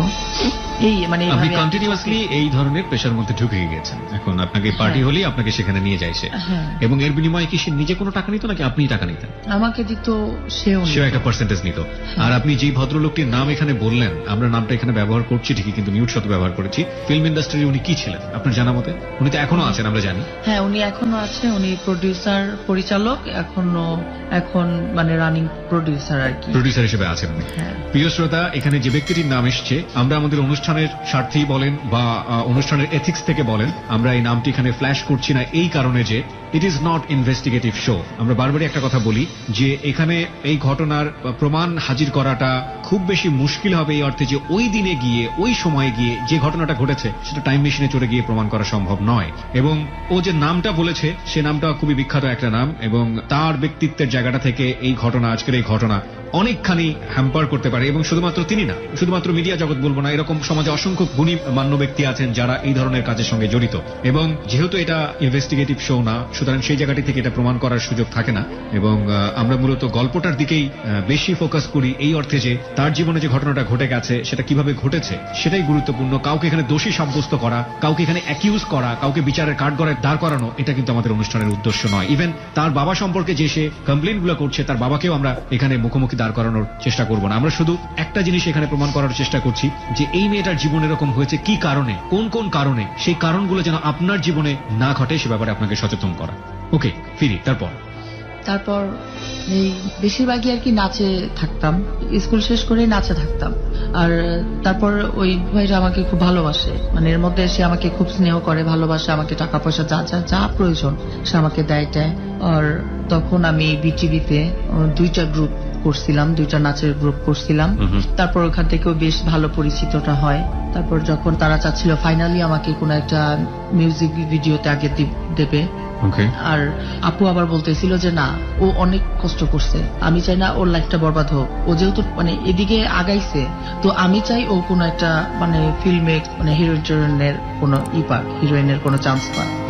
কিন্তু ভাই বলতেছে যে না, এটাতে ও আগে একটা মিউজিক ভিডিও করুক। তো এটার জন্য যখন আমাকে এই যে গুলশানে শুটিং ক্লাবটা যে আছে ওইখানে একটা মানে কি করা শট নেওয়ার জন্য আপনাকে কাস্টিং করা, টেস্ট করছে আর হ্যাঁ, ওখানে মানে ওখানে শো করার জন্য এখানে নিয়ে গেল। তো আপুর সাথে আমিও ছিলাম। তো আমাকে খুব তখন আর কি লাসা টাসা পরায়, খুব ভালো মানে মেকআপ ড্রেস আপ করার জন্য ওইখানে আর কি নিয়ে যাওয়া হয়েছে। তো ওইখানে মানে আমাকে যেমনটা বলতেছে আমি তেমনটাই করতেছি। করার পর এর মধ্যে তো তখন ওইখানে একটা ছেলে আমাকে দেখে। তো ছেলেটা আমাকে দেখার পর তো ওখানে অনেকক্ষণ থাকে, যতক্ষণ ওইখানে আর কি ওই ইয়াটা চলতে থাকে, ওই শুটিংটার মতো চলতে থাকে ততক্ষণেও থাকে। আচ্ছা। তো শুটিংটা শেষ, তারপর আমরা সবাই মিলে আর কি ফিরবো। মানে ওই যে অনেক ছিল, লাইটিং টাইটিং সবকিছু ছিল, যাবতীয় যা যা দরকারি ওগুলি সব গাড়ির মধ্যে তুলতেছিল। আর আমরাও তখন গাড়িতে করে ব্যাক করব, তখন ছেলেটা নাম ছিল রুমি। সেই ছেলেটা আর কি আমাকে আমাকে আমার সাথে কথা বলতে চায়। তা আমি, আপু ছিল যেহেতু আমি কথা বলার সাহসও পাইনি। তারপর আপু কথা বলছে, আপুর নাম্বার ছিল, আপুর নাম্বার দিয়ে দিছে। তারপর আপুর সাথে যখন যোগাযোগ করে, আপুর সাথে যোগাযোগ করার পর আমার সাথে যোগাযোগ হয়। হওয়ার পর থেকে তার সাথে হাই হ্যালো করতে করতে তার সাথে আমার মানে রিলেশন হয়ে যায়। মানে রিলেশন এক ধরনের মেন্টাল রিলেশন, মানে লাভ রিলেশন। হ্যাঁ ওকে, হ্যাঁ, যখন ও আমাকে ভালোবাসে, আমি ওকে ভালোবাসি। আপনার জীবনের প্রথম লাভ। হুম। ওকে, মানে প্রথম লাভ বলতে কি, মানে ওই রকম ভালোবাসা না যে ওকে আমি বিয়ে করবো কিন্তু বা এটা না। এক ধরনের এফেকশন তৈরি হয়েছে, হ্যাঁ, ভালো হ্যাঁ, লাগা তৈরি হ্যাঁ, হয়েছে। মানে একটু ভালো লাগা তৈরি হয়েছে এই। আর এর মধ্যে আমার যাবতীয় টুকটাক সব ধরনের কাজ, পড়াশোনা, পার্লার সবকিছু চলতে থাকে। তারপর একদিন আমি যাব ওই আপুর সাথে একটা পার্টিতে যাব। ও এমন সময় আমাকে ফোন দিছে যে আমি পার্লারের নিচে আছি, তুমি বাসার নিচে আসো। আমি বলছি যে অসম্ভব, আমি এখন বাসার বাইরে যাব। তারপর এরকম যখন অনেক করতে থাকলাম, তখন ও বাসায় উপরে উঠলো। বাসার পার্লার একসাথেই ছিল। তারপর উপরে উঠলো, উপরে ওঠার পরে আপুকে অনেকক্ষণ করলো। তারপর বলার পরে বললো যে আমি ওর সাথে আলাদা করে কথা বলবো। তারপর আমার সাথে কথা বললো। তারপর আমি বলছি যে তুমি তো জানো না আমি তো মানে এই কাজ করি, আমি ভালো না। আর তুমি যে আমাকে ভালোবাসো এটাও ঠিক না, কারণ তোমাকে আমার ভালো লাগে, কিন্তু ভালোবাসা বা বিয়ে করা এটা সম্ভব না। ও এই কথাটা যখন শুনছে, মানে তার পরের দিন এটা আর মানে বাড়াইতে দেয় না। ও তার পরের দিন ওর যত মানে যা যা করার দরকার ছিল ও সব কিছু করছে। মানে করছে বলতে ওর ভাবিকে নিয়ে আসছে। ওর ভাবিদের বাসা ছিল মগবাজারে। ওর ভাবিকে নিয়ে আসছে। ওর ভাবিকে আনার পর আমাকে দেখাইছে, বলছে যে কেমন, বলছে হ্যাঁ ভালো। মানে ব্যাস এতটুকু বলাতেই ওর এতগুলি অ্যালবাম আয় না, মানে ছবি আয় না আমাকে দিছে যে ছবি দেখো, ছবি দেখলে তুমি বুঝবো যে আমি কোন ফ্যামিলির ছেলে। তারপর ছবি দেখছি, ব্যাস শেষ। তো এর মধ্যে আবার হয়েছে কি যে ওদের দোকান এখানেই, কারণ বাজার। ও বলছে যে আমাদের মার্কেটে আমাদের মানে আপনাকে দোকানে তোমার যাইতে হবে। ওকে, মানে আপনাকে জাজ করতে বলছে যে ছেলেটা আসলে ভালো, ছেলেটাকে বিয়ে করলে হ্যাঁ। আপনার জন্য ভালো হবে, হোয়াটএভার ইট ইজ। তারপর ও আমাকে অনেকবার অনেক কিছু বলার পরে তারপর আপু বললো যে আচ্ছা ঠিক আছে, ও যেহেতু তোর এরকম চায় তাহলে তুই কর, বিয়ে টিয়ে কর। তারপর আমি বললাম যে না দেখো, আমার দ্বারা সম্ভব না, এরকম ওরে বিয়ে করা সম্ভব না। তারপর ওই আপু সহ, ভাই সহ আর রুমি, ওরা তিনজন মিলে প্ল্যান করে দেখছে যে আসলে ওরে দিয়া কিছু হইতেছে না, পাল্লা টাল্লার, আসলে একটা মেয়ে মানুষ, অল্প বয়স, লাইফটা নষ্ট হয়ে যেতেছে। আর ওরে তো চাইতেছে আমি ফিল্মে কাজের জন্য, সেটাও সে রাজি হচ্ছে না। কারণ সে রাজি হবে কি, তার যতটুকু দরকার ছিল তার তো হয়ে গেছে, এখন আর তার তো দরকার নেই। মানে প্রোডিউসার আলটিমেটলি আপনাকে নিয়ে ইন্টারেস্টেড না না না, তার তো যা দরকার ছিল হয়ে গেছে। তো সে আমাকে নিতেও চাচ্ছে না। তারপর ওই আপু তারা মানে যা যা বলার দরকার ছিল তারা অনেক রকম কথাবার্তা বলে তারপর আমাকে রুমির সাথে মানে বিয়ে দেওয়ার জন্য তারাই এক প্রকার জোর করে। আমি বলছি যে না, আমি বিয়ে করব না। আমি ওই আপুর ওখান থেকে আমি অন্য কোথাও চলে যাওয়ার প্ল্যান করি। কিন্তু প্ল্যান করি বলতে কি, আমি তো আর অন্য কোথাও চিনি না, তো অন্য কোথায় যাব। তারপর রুমি আসে, রাতের বেলায় রুমি আসে, ওর মিরপুর থেকে কোন ভাই ব্রাদার আছে, কি আছে, বড়রা আছে, ওইখান থেকে নিয়ে আসে, আমাকে নিয়ে যায়। বলতে উঠাই নিয়ে যায়, আমাকে বিয়েও করে না, একবারে উঠাই নিয়ে ডাইরেক্ট ওদের বাসায় নিয়ে যায়, রুমিদের বাসায় মগবাজারে। ওখানে নিয়ে যাওয়ার পর ওর বাবা আমাকে দেখে, হ্যাঁ আমাকে পছন্দ হয়েছে, কিন্তু ওর সৎমা ছিল। ওর সৎমাটা হাও বলে নাই, নাও বলে নাই, কিছু না, কিন্তু ওর বড় ভাইটা এতে রাজি ছিল না। বাবা নাই, মা নাই, এটা রাস্তা থেকে একটা মেয়ে আনলে কি এটা কি মানে কি মানা তো সম্ভব না। এরকম করে বলার পর ওদের বাড়িতে আমি প্রায় 21-22 দিনের মতন ছিলাম ওদের বাসায়।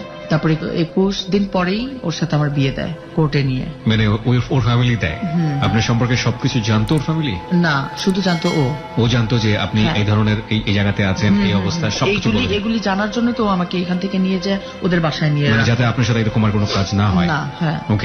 ওকে, আমরা আরো সামনের দিকে যাই। বিয়ে দিয়ে দিল, তারপর বিয়ের পরে চলতে থাকে ভালোই, দিনকাল ভালোই চলতে থাকে। মানে এমনও দিন গেছে ও আমাকে ছাড়া ওর ভাতও খাইতে মন চাইতো না। ও দোকান টোকান ফালায় রেখে আমার মানে বাসায় চলে আসতো, আমার সাথে কথা বলতো, আড্ডা মারতো, ভালো লাগতো, কথাবার্তা বলতাম, ছাদে যেতাম, অনেক ভালো সময় কাটছে। কিন্তু যখনই প্রায় 5-6 মাস কাটলো, 5-6 মাস পর আর কি, মানে ওর আচরণগুলি এরকম হয়েছে আমার বাবার মতন। মনে হয় ও মনে হয় আমার দেখলে মনে হয় ওর মনে মাথায় রক্ত উঠে যায়। ও আমাকে এত টর্চার করতো, ও প্রতিদিনই মদ খাইতো। আমার হাজবেন্ডও প্রতিদিন মদ খাইতো বলতে অহরহ, একবারে প্রতিদিন গণহারে ও বোতল, আরো ভালো মদ না, বাংলা যেগুলি গন্ধ একবারে বিচ্ছির টাইপের, ওইগুলি খাইতো, এই মদগুলি খাইতো। আর ও আমাকে খুব টর্চার করতো। এর মধ্যে ও আমাকে বাড়িতেও নিয়ে যায়, ওদের বাড়িতে নোয়াখালীতে নিয়ে যায়। আর বেশিরভাগই ওর সাথে আমার যে 2টা বছর কাটানোর সময় আমি বলতে পারবো না যে ওর সাথে আমি একটা রাত আমি ভালোভাবে ছিলাম বা একটা মুহূর্ত আমার ভালোভাবে কাটছে। কিন্তু ওই যে ঢাকাতে যখন 3-4 মাস ছিলাম, ওই 3-4 মানে 5-6 মাস ছিলাম, ওইটাই ভালো ছিলাম শুধু। বাড়িতে নিয়ে যাওয়ার পরে গাছের সাথে বাইদা পর্যন্ত পিটাইছে, গায়ে কাপড় চোপড় পর্যন্ত থাকতো না, এরকম ভাবে ছিঁড়া ফালাইতো, মারতো, মানে অনেক টর্চার করতো। এইগুলি সহ্য করতে পারতাম না। তারপর আবার মানে 7-8 এরকম ওর সাথে আমি থাকলাম, ওর সাথে সংসার জীবনে। কিন্তু যখন দেখলাম যে ওর সাথেও আমার এরকম আসলে বনতেছে না, ও আমাকে এরকম টর্চার করে, তাহলে আমি কি করব? আমার জীবনটা তো আসলে তো মানে মানে এটা মানে কোনো গোছানো জীবন না, ছাড়খাড় হয়ে গেল। বের হয়ে ওইখানে গেলাম, এখানে গেলাম, এখন আবার বিয়ে হইলো, কি বিয়ে হইলো নিজেও বুঝলাম না, এটা কি হইতেছে। এরকম করে যখন এরকম মারটার খাইতাম, আপনার আবারও ভালো এই যে যখন বিয়েটা হতো, হলো, আপনার বাবা কি এটা জানতো? কেউ জানতো না, আপনি নিজে নিজেই করেছেন? নিজে নিজে। ওকে। কিন্তু মানে মাঝে মধ্যে বাবাকে ফোন দিতাম যখন দেখতাম, মানে যখনই হ্যাঁ আব্বা আমি, যখনই বুঝতো যে আমি, এই উনি আর ওনার কথাবার্তা যখনই যে উল্টাপাল্টা বলতো, আমি আবার লাইন কেটে দিতাম। এই জন্য আমি আবার তখনও উল্টাপাল্টা কথাই বলতো উনি? হ্যাঁ, তো এই জন্য আর আমি তার আপনার সাথে ভাই বেশি বোনের সাথেও আপনার কোনো যোগাযোগ ছিল করতাম না? না। বড় বোনের সাথে কোনো যোগাযোগ ছিল না? না, কারণ ওই ছোট ভাইটা তোমার হারাই গেছে। বড় ভাইটার সাথে কোনো যোগাযোগ ছিল না? ওরা বাইরে ছিল, ওদের সাথে যোগাযোগটা হয় এই যে আমি ঢাকায় আসার পর। Okay fine, let it be continue. তারপর? তারপর ওই তো ওর যেরকম আবার একদিন আমাকে মারধর করলো, অনেক মারলো। তারপর আমি ভাবলাম যে না, বাসা যেহেতু ছাড়ছিলাম, আমাদের বাসা, এখান থেকেও চলে যাই, এটা ভেবে চলে আসার পর সেই নোয়াখালী থেকে আসছি সকালবেলা, এই না খাওয়া না দাওয়া, প্রায় বিকাল হয়ে যায়। সায়দাবাদ নেমে মানে ওই যে হোটেল আছে না, হোটেলের পাশে যে আপনার যে ব্রাঞ্চের মতন কাঠের ইয়া থাকে, ওইখানে বসেছিলাম অনেকক্ষণ। একটা লোক আমাকে ফলো করছে, হইতে পারে ওইটা কোনো দালাল বা খারাপ লোক, অনেকক্ষণ ফলো করছে। তা আবার ভাবছি যে আবার ওই আপুর কাছে যাব, আবার এরকম করব, দেখি কি হয়, এরকম বসে থাকি। আমি ভাবছিলাম কি হয়তো আবার সেই ঘুরে আবার সে বাড়িতেই যাবো, আর কোথায় যাবো, আর তো কেউ নাই। তো ওই বেঞ্চের উপরে অনেকক্ষণ বসেছিলাম, পরে ক্ষুধায় এত লাগতেছিল, মানে একটা জায়গায় বসে থাকতে থাকতে একটা বিরক্ত আসে না, একটা মানুষ দেখলে তো তখন বুঝে যে আসলে এই মানুষটার মানে অন্য কোনো কিছু প্রবলেম হচ্ছে। তখন ওই লোকটা আমাকে আসলো, আমার পাশে এসে বসলো, নাম জিজ্ঞেস করলো, নাম আমি তারপরও আমার ওই আসল নামটাই। আর যখন বলছি তখন সে আমাকে বললো কি যে আচ্ছা ঠিক আছে, তো আপনি আসেন, আমার সাথে আসেন। কি বললেন আপনি তাকে? আমাকে বললো যে আপনি এখানে কেন? আমি বললাম যে আমার হাজবেন্ডের সাথে আমার রাগারাগি হয়েছে, এই জন্য আমি এখানে চলে আসছি। তারপর বললো যে ও আপনাকে একটা চাকরি দেবো, যাবেন? তখন মনে মনে বলতেছি কত চাকরি তো করে আসছি, এখন আপনি আবার আমাকে কি চাকরি দেবেন? রাইট। আচ্ছা ঠিক আছে, কি চাকরি দেবেন? করবো আমি। এটা কোথায় বসেছিলেন আপনি? ওই সায়দাবাদ। কখন এটা? দিনের কোন সময়? সন্ধ্যায়, রাতে নাকি? আমি তো বের হয়েছিলাম সে ভোর রাতে, তো সায়দাবাদ তো আয়সা পৌঁছেছে আপনার 12টার মধ্যে, আর 12টা থেকে প্রায় সন্ধ্যা হয়ে গেছে। তখন সন্ধ্যার সময় আপনি একা একা বসে আছেন কোন একটা জায়গায়? প্রায় সন্ধ্যা হচ্ছে তখন। ওকে। তখন লোকটা আমাকে আসলো, বললো ঠিক আছে তাহলে চলো, তোমার আমি একটা চাকরি দেবো। চাকরি? এটা আবার কোন চাকরি? তারপর সে আমাকে, আমি আজকে যেখান থেকে আসছি সেই আপুর কাছে আমাকে নিয়ে আসে। আরেকটা আপু এটা? হ্যাঁ, এটা হচ্ছে আরেকটা আপু। ওকে। এই আপুটা যখন আমাকে দেখে তখন আমাকে বলে যে কোথা থেকে আনছো, কিভাবে আসো, এই বিষয়ে সবকিছু জানে। তারপর তার সাথে একদিন রাতে আমি বসলাম, আমি বললাম যে আমি কিন্তু আপু বুঝতে পারছি আপনার বাসায় কি হয়, আমি কিন্তু জানি এগুলি। তখন বললো যে তাই, এটা তো ভালো, মানে ওনার একটু কথা অন্যরকম করে বললো যে এটা তো ভালো, সহজে তো মেয়েরা বুঝে না। আমি বললাম যে না, এটা আমি বুঝি, এটা আমি জানি। তারপর সে আমারে বললো কি যে, আমি তারে বললাম আচ্ছা এই কাজ ছাড়া অন্য কোনো লাইন ঘাট নাই? তখন সে আমার বললো কি যে হ্যাঁ লাইন আছে। ইয়াবা খাইছো কোনোদিন? ইয়াবা দেখছো? বললাম ইয়াবা না, ইয়াবা আবার কি? তখন আমি এটা চিনি না, জানি না। তখন সে আমার বললো কি যে ইয়াবাটা হচ্ছে গিয়ে তোমার, এটা যদি ব্যবসা করো তাহলে তুমি অনেক টাকা পয়সা পাবা। আমি বললাম তো এটাই তো ভালো, নিজের দেহরে নাই কইরা এটা করাই ভালো।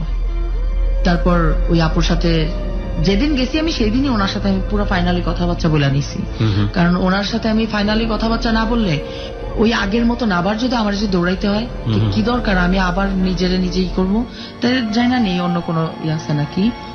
তারপর আপুর সাথে আমি প্রথম গেছি কক্সবাজার থেকে, তারপর হচ্ছে আপনার টেকনাফেরও মানে পরে হচ্ছে বা বার্মা মায়ানমারের যে মানে অংশের যে দিক দিয়ে যাইতে হয় পাহাড়ি অঞ্চল টঞ্চল। মানে উনি আপনাকে নিয়ে যাচ্ছে ঢাকা থেকে? ওকে। মানে অনেক নদী পার হইতে হয়, নদী নৌকায় যাইতে হয় 1 ঘন্টা, আবার আরেকটু পরে আবার অনেক রাস্তা যাইতে হয় এরকম। স্কুল কি তখন বন্ধ একদম? পড়াশোনা কি বন্ধ? তখন বন্ধ, হ্যাঁ। বিয়ের পরই বন্ধ করে দিয়েছে? হ্যাঁ হ্যাঁ, তখন কোন বন্ধ। ক্লাসে থাকা অবস্থায়? তখন আমি ক্লাস 9-এ মানে 9-এ রেজিস্ট্রি করব তখন, কিন্তু 9-এর রেজিস্ট্রিটা তখন আমি করতে পারি। করতে পারেনি? ওকে। কিন্তু আমার ভাবনা কি যে আমি এইখান থেকে কিছু একটা করব, কিন্তু এইখানে হলো মানে সে আমাকে ওইটাই নিয়ে যাচ্ছিল, আমাকে রাস্তাটা চিনানোর জন্য, আসা যাওয়া সে আমাকে দিয়ে এই কাজটা করাবে। তখন ওইখানে আমি যাওয়া আসা করতাম। তখন ওই ভাইয়াকে আমি তখন সেই দিন ফোন দিয়ে বলছি যে যাক, আমি সারা জীবন আপনার কাছে ঋণী থাকবো, কারণ এরকম একটা জায়গাতে আনার জন্য। কারণ এখন তো আমার নিজেকে কষ্ট দিয়ে কিছু করতে হয় না। আমি এই তো, এটাও খারাপ, এটাও অনেক খারাপ। এটা তো তখন তো আমি নিজে একা হইছি নষ্ট, আর এটা তো আমি তো আরো 10-কে নষ্ট করব, যেহেতু আমি নিয়ে আসবো আরো মানুষকে দেয়া হবে। কিন্তু তারপর আপনার ভালো লাগছে? আপনাকে যেখানে নিয়ে গেল কি কি দেখলেন আপনি? কি প্রসেসের ওখানে মধ্যে গেলাম, দেখলাম ওখানকার মানুষ, ওদের সাথে ওরা কথাবার্তা বললো, কিন্তু ওইখানের মধ্যে আর কি দালালরা আছে, ওদের সাথে কন্ট্যাক্ট করতে হয়। তো মানে 500 নেবে না 5000 পিস নেবে না 1000 পিস নেবে, এটা কোথা থেকে? এরকমটা ওইখানেই। ওইখানে কোন লোকেশন এটা? এটা হচ্ছে তিবুপাড়া না জানি কি একটা নাম আর কি, বাংলাদেশের ভেতরে না বাইরে? গ্রামটার নাম যে টেকনাফের পরে আর কি। টেকনাফের পরে? হ্যাঁ। আপনি নিশ্চিত না এটা বাংলাদেশের ভেতরে? ওরা কি বাংলায় কথা বলে? না, কিভাবে জানো, একটু মানে টেনে টেনে অন্যরকম করে কথা বোঝা যায় কথাগুলো? হ্যাঁ, না আমি বুঝি না কথাগুলো বোঝেন না না। আপনি? আমি যতবারই গেছি আমি ওদের কথা বুঝি নাই, কারণ ওই যে যার মাধ্যমে কথা আনছি উনি বুঝতো? হ্যাঁ, ওর কথা বুঝতাম। আচ্ছা, ঠিক আছে। তো ওদের কথাটা বুঝতাম না। ওকে, তারপরে দাম দর হওয়ার পরে? হ্যাঁ, আর ওইখানে তো অল্প দাম, এই জন্য মানে মানে মূল ওইখান থেকে আনা হইতো। এই ওদেরকে তারপর মানে 2 লাখ 5 লাখ চাই, মানে মালের উপর ডিপেন্ড করে আর কি টাকা। তো ওইভাবে টাকা পয়সা দিয়ে কিভাবে আপনি কি দেখলেন? ফার্স্ট কি দেখলেন আপনি? কিভাবে দিল? ফার্স্টে দেখলাম, মানে ফার্স্ট বলতে কি, আমরা গেছি ওখানে একটা দোকানের মধ্যে বসে আমরা চা খাচ্ছি। তো ওখানে আসলে কোনো কথা বলা যাবে না, মানে আপনার সাথে তো আমি ফোনে আগে থেকেই কথা বলছি। এখন দোকানে আসলাম, তো যদি ওই লোকটা আসলো, দেখলো আমরা চা খাচ্ছি, ওই লোকটা আমার দিকে তাকাইলো, আমি আপনার দিকে তাকাইলাম, এরকম ইশারা দিয়ে হ্যাঁ ঠিক আছে ও যাচ্ছে। ও গিয়ে আমাদের পাশেই বসছে। এটা যেভাবে কথার মাধ্যমে এক হাত থেকে আরেক হাতে টাকা চলে যাচ্ছে, এক হাত থেকে আরেক হাতে মাল চলে আসছে। আপনারা চেক করতেন না ওই সময়টা? না, তখন চেক করা হতো না, কারণ এটা তারাই বলছে যে এটা যখন এই ব্যবসাটা যখন করা হয়, এটা একজনের প্রতি একজনের বিশ্বাস রাখতে হয়। কারণ এই 5000 পিস বা 500 পিস বা 2000 পিস এটা সম্ভব না ওইখানে দাঁড়ায় গোনা, বা এখানে কি 4 লাখ আছে না 3 লাখ টাকা আছে এটাও গোনা কিন্তু সম্ভব না। তো এই জন্য ওইখানে আমরা কখনোই মালটা ওইখানে দেখতে পারতাম না, যেভাবে দেয়া হইতো সেভাবে। আর আমরাও যে কম দিচ্ছি না বেশি দিচ্ছি ওটাও সে দেখতো না, ওইভাবেই নেওয়া হইতো। তো এভাবেই আর কি চললো। তো যখন আমি আসা যাওয়া করলাম, যখন আমি রাস্তাটা চিনলাম, তখন আমি এরকম নিজে থেকেই করলাম। আর ওর বাসায় থেকে যখন আমি দেখলাম যে হ্যাঁ অল্প কিছুদিনে আমার কিছু পুঁজি হয়েছে, তখন ওটা আমি নিজে নিজে করি, ওইটা দিয়ে আমি নিজে নিজে করি। আর ওর বাসায় থেকে থেকে এই ব্যবসাটা আরো বেশি বড় করে ফেলি। তারপর নিজের টাকা দিয়ে আমি একটা পার্লার করি। আপনি নিজের টাকা দিয়ে একটা পার্লার করে ফেললেন? আপনি সেল করতেন কিভাবে এই ইয়াবাগুলো? আমি সেল করতাম কারণ এই আপুর মাধ্যমে, এই আপুর অনেক পার্টি আছে, ও আমাকে দিয়ে দিত, ফোন দিয়ে দিত, নাম্বার দিয়ে দিত, গেস্ট। কত টাকা করে কিনতেন, কত টাকা করে বিক্রি করতেন? ওখানে আপনার 70 টাকা 80 টাকা পার ট্যাবলেট। হ্যাঁ, আর এখানে তো আপনার অনেক 500 400 350, মানে লাস্ট নিয়ে 350। এই যে আপনারা রাস্তায় দিয়ে যাচ্ছেন, এত লম্বা একটা জার্নি, কোনো বিপদ হতো না আপনাদের? কেউ ধরতো না? পুলিশ চেক করতো না? না, আমি কখনো পড়েনি? না, আমি কখনো হয় নাই। কিভাবে আনতেন আপনারা কুপন? কিভাবে আনতেন? আসলে আমি, অনেকে তো বলে যে শরীরের মধ্যে পেঁচিয়ে নিয়ে আসে, অনেক ভাবে নিয়ে আসে, আপনি কিভাবে আনতেন? না, আমি ওখান থেকে আসলে পার্লারের কাজ তো আমি জানি। আমি তো আমার চুল অনেক বড় ছিল, ইদানিং আর কি চুলটা কেটে কেটে ছোট করে ফেলছি। আরো 2-3 বছর আগে যখন এটা ব্যবসাটা করছি, তখন চুল মানে পার্লার কাজ তো জানি, নিজেই খোপা করতাম, নিজে স্প্রে দিয়ে খোপা করতাম, খোপা করে চুলের ভিতরে ঢুকায় আনতাম। কতগুলো আটতো ওখানে? 5000 পিসই তো, কয়টা 10টার মধ্যে তো 5000 পিস ঢুকাই দিলে হয়ে যায়। আপনার ছোট ছোট প্যাকেটগুলি না, ওগুলি 10টা প্যাকেট ঢুকাইলেই হয়ে যেত। চুলটা যে বড় করে ফুলায় খোপা করতাম, শাড়ি টাড়ি পরতাম, চলে আসতাম। খোপা খুলে গেলে মানে খোপা খুলে গেলে আসলে কখনো খুলে না। Okay fine. So this is the situation, প্রিয় শ্রোতা। ওর খোপা কখনো খোলেনি এবং ও বিজনেস করে এই টাকা দিয়ে সে ঢাকা শহরে একটা পার্লার দিয়েছে। কোন জায়গাটায় পার্লার দিয়েছে আমি আপনি লোকেশনটা শুধু বলেন আমাদের। টঙ্গীতে। টঙ্গীতে আপনি একটা পার্লার হ্যাঁ, দিলেন। কত টঙ্গীতে। টাকা খরচ করে? ওটা আপনার প্রায় 1.5 লাখের মতন খরচ। 1.5 লাখের মতো 1.5 খরচ করে লাখ। আপনি একটা পার্লার দিলেন। ওকে, তারপর তারপর পুরোপুরি স্বয়ং সম্পূর্ণ ভাবে না, ছোটখাটো ভাবে একটা দিছি। পার্লার করলাম, পার্লার চলতেছে বলতে আমি পার্লার যে টঙ্গীর ওইখানে নিলাম, ওইখানে তারপর আমি বাসা নেই, ওখানেই আমি থাকি। আমার বাসা ভাড়া, আমার সবকিছু মানে টোটালি আমি দিই। তারপর মানে মাঝে মধ্যে এই আপুর সাথে আসি। মানে এই বিজনেসটাও করছেন মাঝে মাঝে? হ্যাঁ, এটাও করতেছি মাঝে মাঝে বলতে কি মানে 2 একদিন পরপরই তো আসতে হচ্ছে আমার। জি। না আসলে তো আমার তো বাসা ভাড়া দিতে পারবো না। তারপর পার্লারের যে ভাড়াটা এগুলো তো মানে চলবে না আমার। আর পার্লার তো নতুন দিছি, তেমন কাস্টমার নাই, পরিচিতি নাই, আস্তে আস্তে হবে। আর যখন এখানে আসতাম তখন তো আমার পার্লার তো বন্ধ থাকতো, পার্লারে তো কোনো মানুষ নাই, কোনো মেয়ে নাই, আমি ছাড়া। তো এইভাবেই আর কি যখন আসা যাওয়া করতাম, তো ওর বাসা থেকে একটা মেয়ের সাথে পরিচয় হয়। জি। তারপর ওই মেয়েটাকে আমি বললাম যে দেখো, এই কাজটা তোমার করতে হবে না, আমি আমার নিজের পার্লার আছে, তুমি আমার পার্লারে কাজ করবা, তোমার মাসে যা লাগে আমি দেবো। তারপর মেয়েটা রাজি হয়, মেয়েটাকে আমি কাজটা শিখাই। তারপর 1 মাসের মতন হয়ে গেছে, কারণ মেয়েটাকে তো আমার টাইম দিতে হবে, মেয়েটাকে তো আমার কাজটা শিখাতে হবে। জি। তো এই জন্য আমি 1 মাসের মতন এই আপুর কাছে আসি না। তারপর পার্লারে আমি থাকি, কাস্টমার আসে যায়, এভাবে চলি। তারপর একদিন হঠাৎ এই আপু আমাকে ফোন দেয় যে ভালো একটা ছেলে পাইছি, তুই আয়। তো এর মধ্যে সরি আমার নামের কথাটা বলা হয় নাই। তো যখন ওই ভাইয়াটা যখন আমাকে নিয়ে আসে, ওই যে সায়দাবাদ থেকে যখন নিয়ে আসে, তখন ওই ভাইয়াটা তোমাকে আমার নাম জিজ্ঞেস করছিল। জি। তখন তো আমি তো আমার আসল নামটাই বলছিলাম। কিন্তু ওই ভাইয়া আমাকে যখন এই বাসায় দেয়, এই বাসার আপুর সাথে পরিচয় করায়, তখন বলছে যে দেখো, অনেক মানুষ অনেক কিছু করে, কিন্তু তোমার তো আসলে একটা নাম আছে, এই নামটা তুমি সবার কাছেই মানে ইউজ করো না, তোমার একটা নকল একটা নাম দিও। তারপর আমি আমার নকল নাম, আমি কি নকল নাম মানে কি, আমি কিভাবে নাম দেবো? তারপর ওই তখন থেকেই এই আপু যখন আমাকে ফার্স্ট জিজ্ঞেস করে তোমার নাম কি, তখন আমি বলছিলাম যে আমার নাম রূপা। আপনি এই নামেই পুরোপুরি এই জায়গাতে, এই জগতে জড়িত আছেন? Okay. এখন পুরোপুরি ভাবে এই রূপা নামই আমাকে সবাই চেনে এখানকার। ওকে। তো ওই তখন আপু আমারে বললো যে রূপা, এরকম একটা ভালো একটা ছেলে পাইছি, খুবই ইয়াবা খায়, তোর সাথে খুব ভালো জমবে। তখন কি আপনি ইয়াবা নিচ্ছেন? হ্যাঁ। তখন আপনি ইয়াবা খাচ্ছেন? হ্যাঁ, তখন তো মানে কন্টিনিউ প্রতিদিন আমার 20-25টা লাগে এরকম। আপনি এর আগে তো কোনো ড্রাগ নিতেন না? নিতেন কি? না, তখন আমি তো নিতাম না। ইয়াবাই আপনার ফার্স্ট ড্রাগ? হ্যাঁ, ফার্স্ট। কেন নিলেন? মানে আসলে বুঝি নাই, কারণ আমি এটা করি অথচ আমি খাবো না, মানে কৌতূহল বশত আমি খাই। আর আপনি তো এটা- জানতেন যেটা খারাপ জিনিস। হ্যাঁ, এটা খারাপ জিনিস, আসলে খারাপ জিনিস জানতাম, আমি নিজেও নিয়ে আসতাম, নিজে সবাইকে দিতাম, আর আমার সামনে মেয়েরা খাচ্ছে, ওইটা ওরা নিজেরা কিভাবে খাচ্ছে এটা আমি ফলো করতাম, যে ওরা খাচ্ছে, এটা আমিও ট্রাই করবো, দেখি আমি পারি এটা না। খেলে ভালো কোনো ব্যাপার স্যাপার আছে, এগুলো কি আপনাকে কেউ কখনো বলেছিল? না, এটা খেলে তো অবশ্যই কখনোই ভালো মন মানসিকতা থাকে না, বা ভালো কোনো কিছুই হয় না। তারপরেও আপনি জেনে এই জিনিসটা করেছেন? হ্যাঁ, এটা আমি ওকে। বুঝছিলাম। তো so this is a very very important point, প্রিয় শ্রোতা। ও জেনে শুনে এই ধরনের এই কাজটা করেছে। একটা কথা হচ্ছে যে আপনি যে পরিবেশে থাকবেন, সেই পরিবেশটাই আপনাকে কোনো না কোনোভাবে ইনফ্লুয়েন্স করবে সেই কাজগুলোর জন্য। ও যে পরিবেশে বড় হচ্ছে, সেই পরিবেশ কিন্তু আলটিমেটলি ওকে ইনফ্লুয়েন্স করছে যে খারাপ কাজগুলো করার জন্য। হ্যাঁ, তো আপনার আপুটা বলল যে আমি এই আপু নিয়ে অনেকে কনফিউজ হয়ে যাবে। প্রথম একজন আপুর কল্যাণে আজকে আপনি এই জগতে, তারপরে একজন আরেক আপু, দ্বিতীয় আপুর প্রসঙ্গে আপনি আপুগুলোর নাম বলতে চান না, তো এই দ্বিতীয় আপু আপনাকে বললো যে এরকম একজন খদ্দের আছে বা কেউ একজন আছে কাস্টমার, সে আসলে আপনার মতো প্রচন্ড রকম ইয়াবা খায়। হ্যাঁ। তারপর আমি ওখান থেকে চলে আসি বা আমার বাসা থেকে চলে আসার পর যখন দেখি যে এরকম এই ভাইয়াটা ওই ইয়াবা খায়, তারপর আমি ওনার কন্ট্যাক্ট নাম্বার নেই। তারপর আমি বলি যে আপনি কোথায় থাকেন? উনি বলে যে উনি উত্তরাতে থাকে। তো আমি বললাম উত্তরা তো আমার জন্য অনেক কাছে, তা আপনি আর এত কষ্ট করে আর এখানে আসেন কেন, মানে মালিবাগ রামপুরা এখানে আসেন কেন?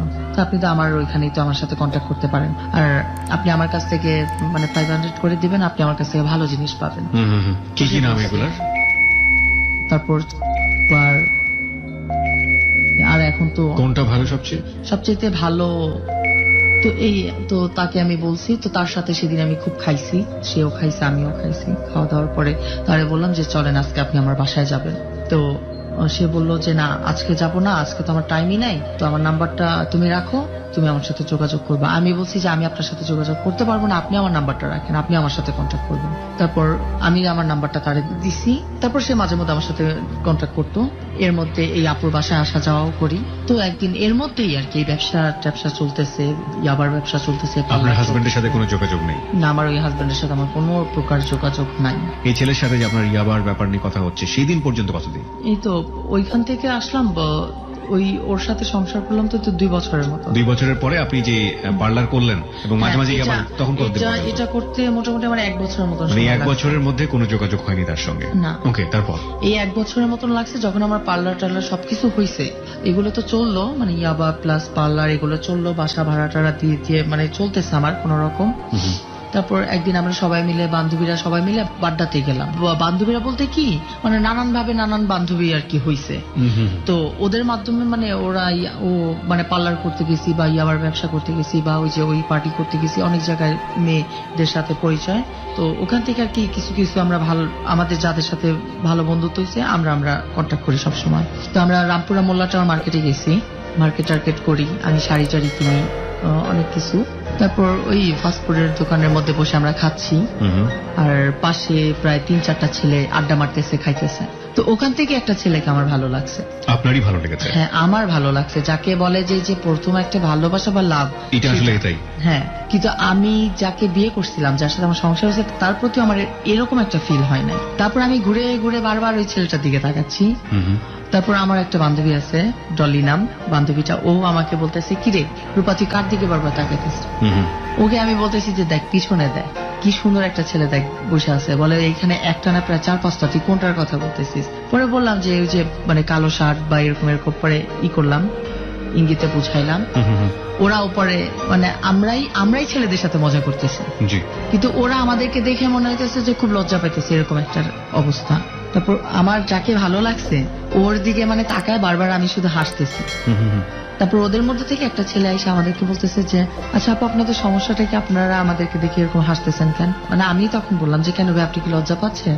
তখন বললো যে না, লজ্জা তো পাবেন আপনারা, কিন্তু আপনারা আমাদেরকে দেখে এরকম হাসতেছেন কেন? তারপর আমি বললাম যে আপনার যে ওই যে সাইডে যে একটা ছেলে আছে, ওই ছেলেটার কন্ট্যাক্ট নাম্বার মানে আমাকে এনে দেন। মানে আমি এভাবে ডাইরেক্ট বললাম। তারপর বললো যে কেন, আপনি ওর কন্ট্যাক্ট নাম্বার দিয়ে কি করবেন? আমি বললাম যে আমার ভালো লাগছে, এই জন্য আমি ওর কন্ট্যাক্ট নাম্বার চাইছি। এরকম করে যখন বলছি তখন ও বললো যে আচ্ছা ঠিক আছে, আমি বলে দেখি নাম্বারটা দেয় নাকি। যখন ওর মানে নাম্বারটার কথা বলছে, ও নিজেই উঠে আসছে, উঠে এসে আমাকে বলতেছে যে আপনার নাম কি? আমি বললাম যে রূপা। তারপর বলে যে আপনারা এখানে কেন আসছেন? আমি বললাম যে কেন আসছি দেখতে পারতেছেন না, আপনাদের সাথে মজা নিব এই জন্য আসছি। তারপর অনেক হাসাহাসি হয়েছে, অনেক কথাবার্তা, মানে এর মধ্যে অনেক কথাবার্তা বলছি। বলার পর তারপর ওই ছেলেটা বলতেছে যে চল, এরা মনে হয় ভালো না, এরা দেখছিস কিভাবে নিজেরা বেহার মতন নিজেই সাথে সাথে নাম্বার চাইতেছে। কোন ছেলে বলেছে? যে ছেলেটাকে আপনার পছন্দ হয়েছে? না, ওর সাথে আরেকটা। বলতেছে ওরা মনে হয় ভালো না, দেখ নিজে থেকে কিভাবে ট্যাপ করে তাকায় আছে, চল, এর অনেক ফাস্ট, এদের সাথে কথা বলা সম্ভব না। তারপর আমি বললাম যে আপনি আপনার কন্ট্যাক্ট নাম্বারটা দিয়ে যান, মানে আস্তে করে বলছি ওই ছেলেটাকে। তারপর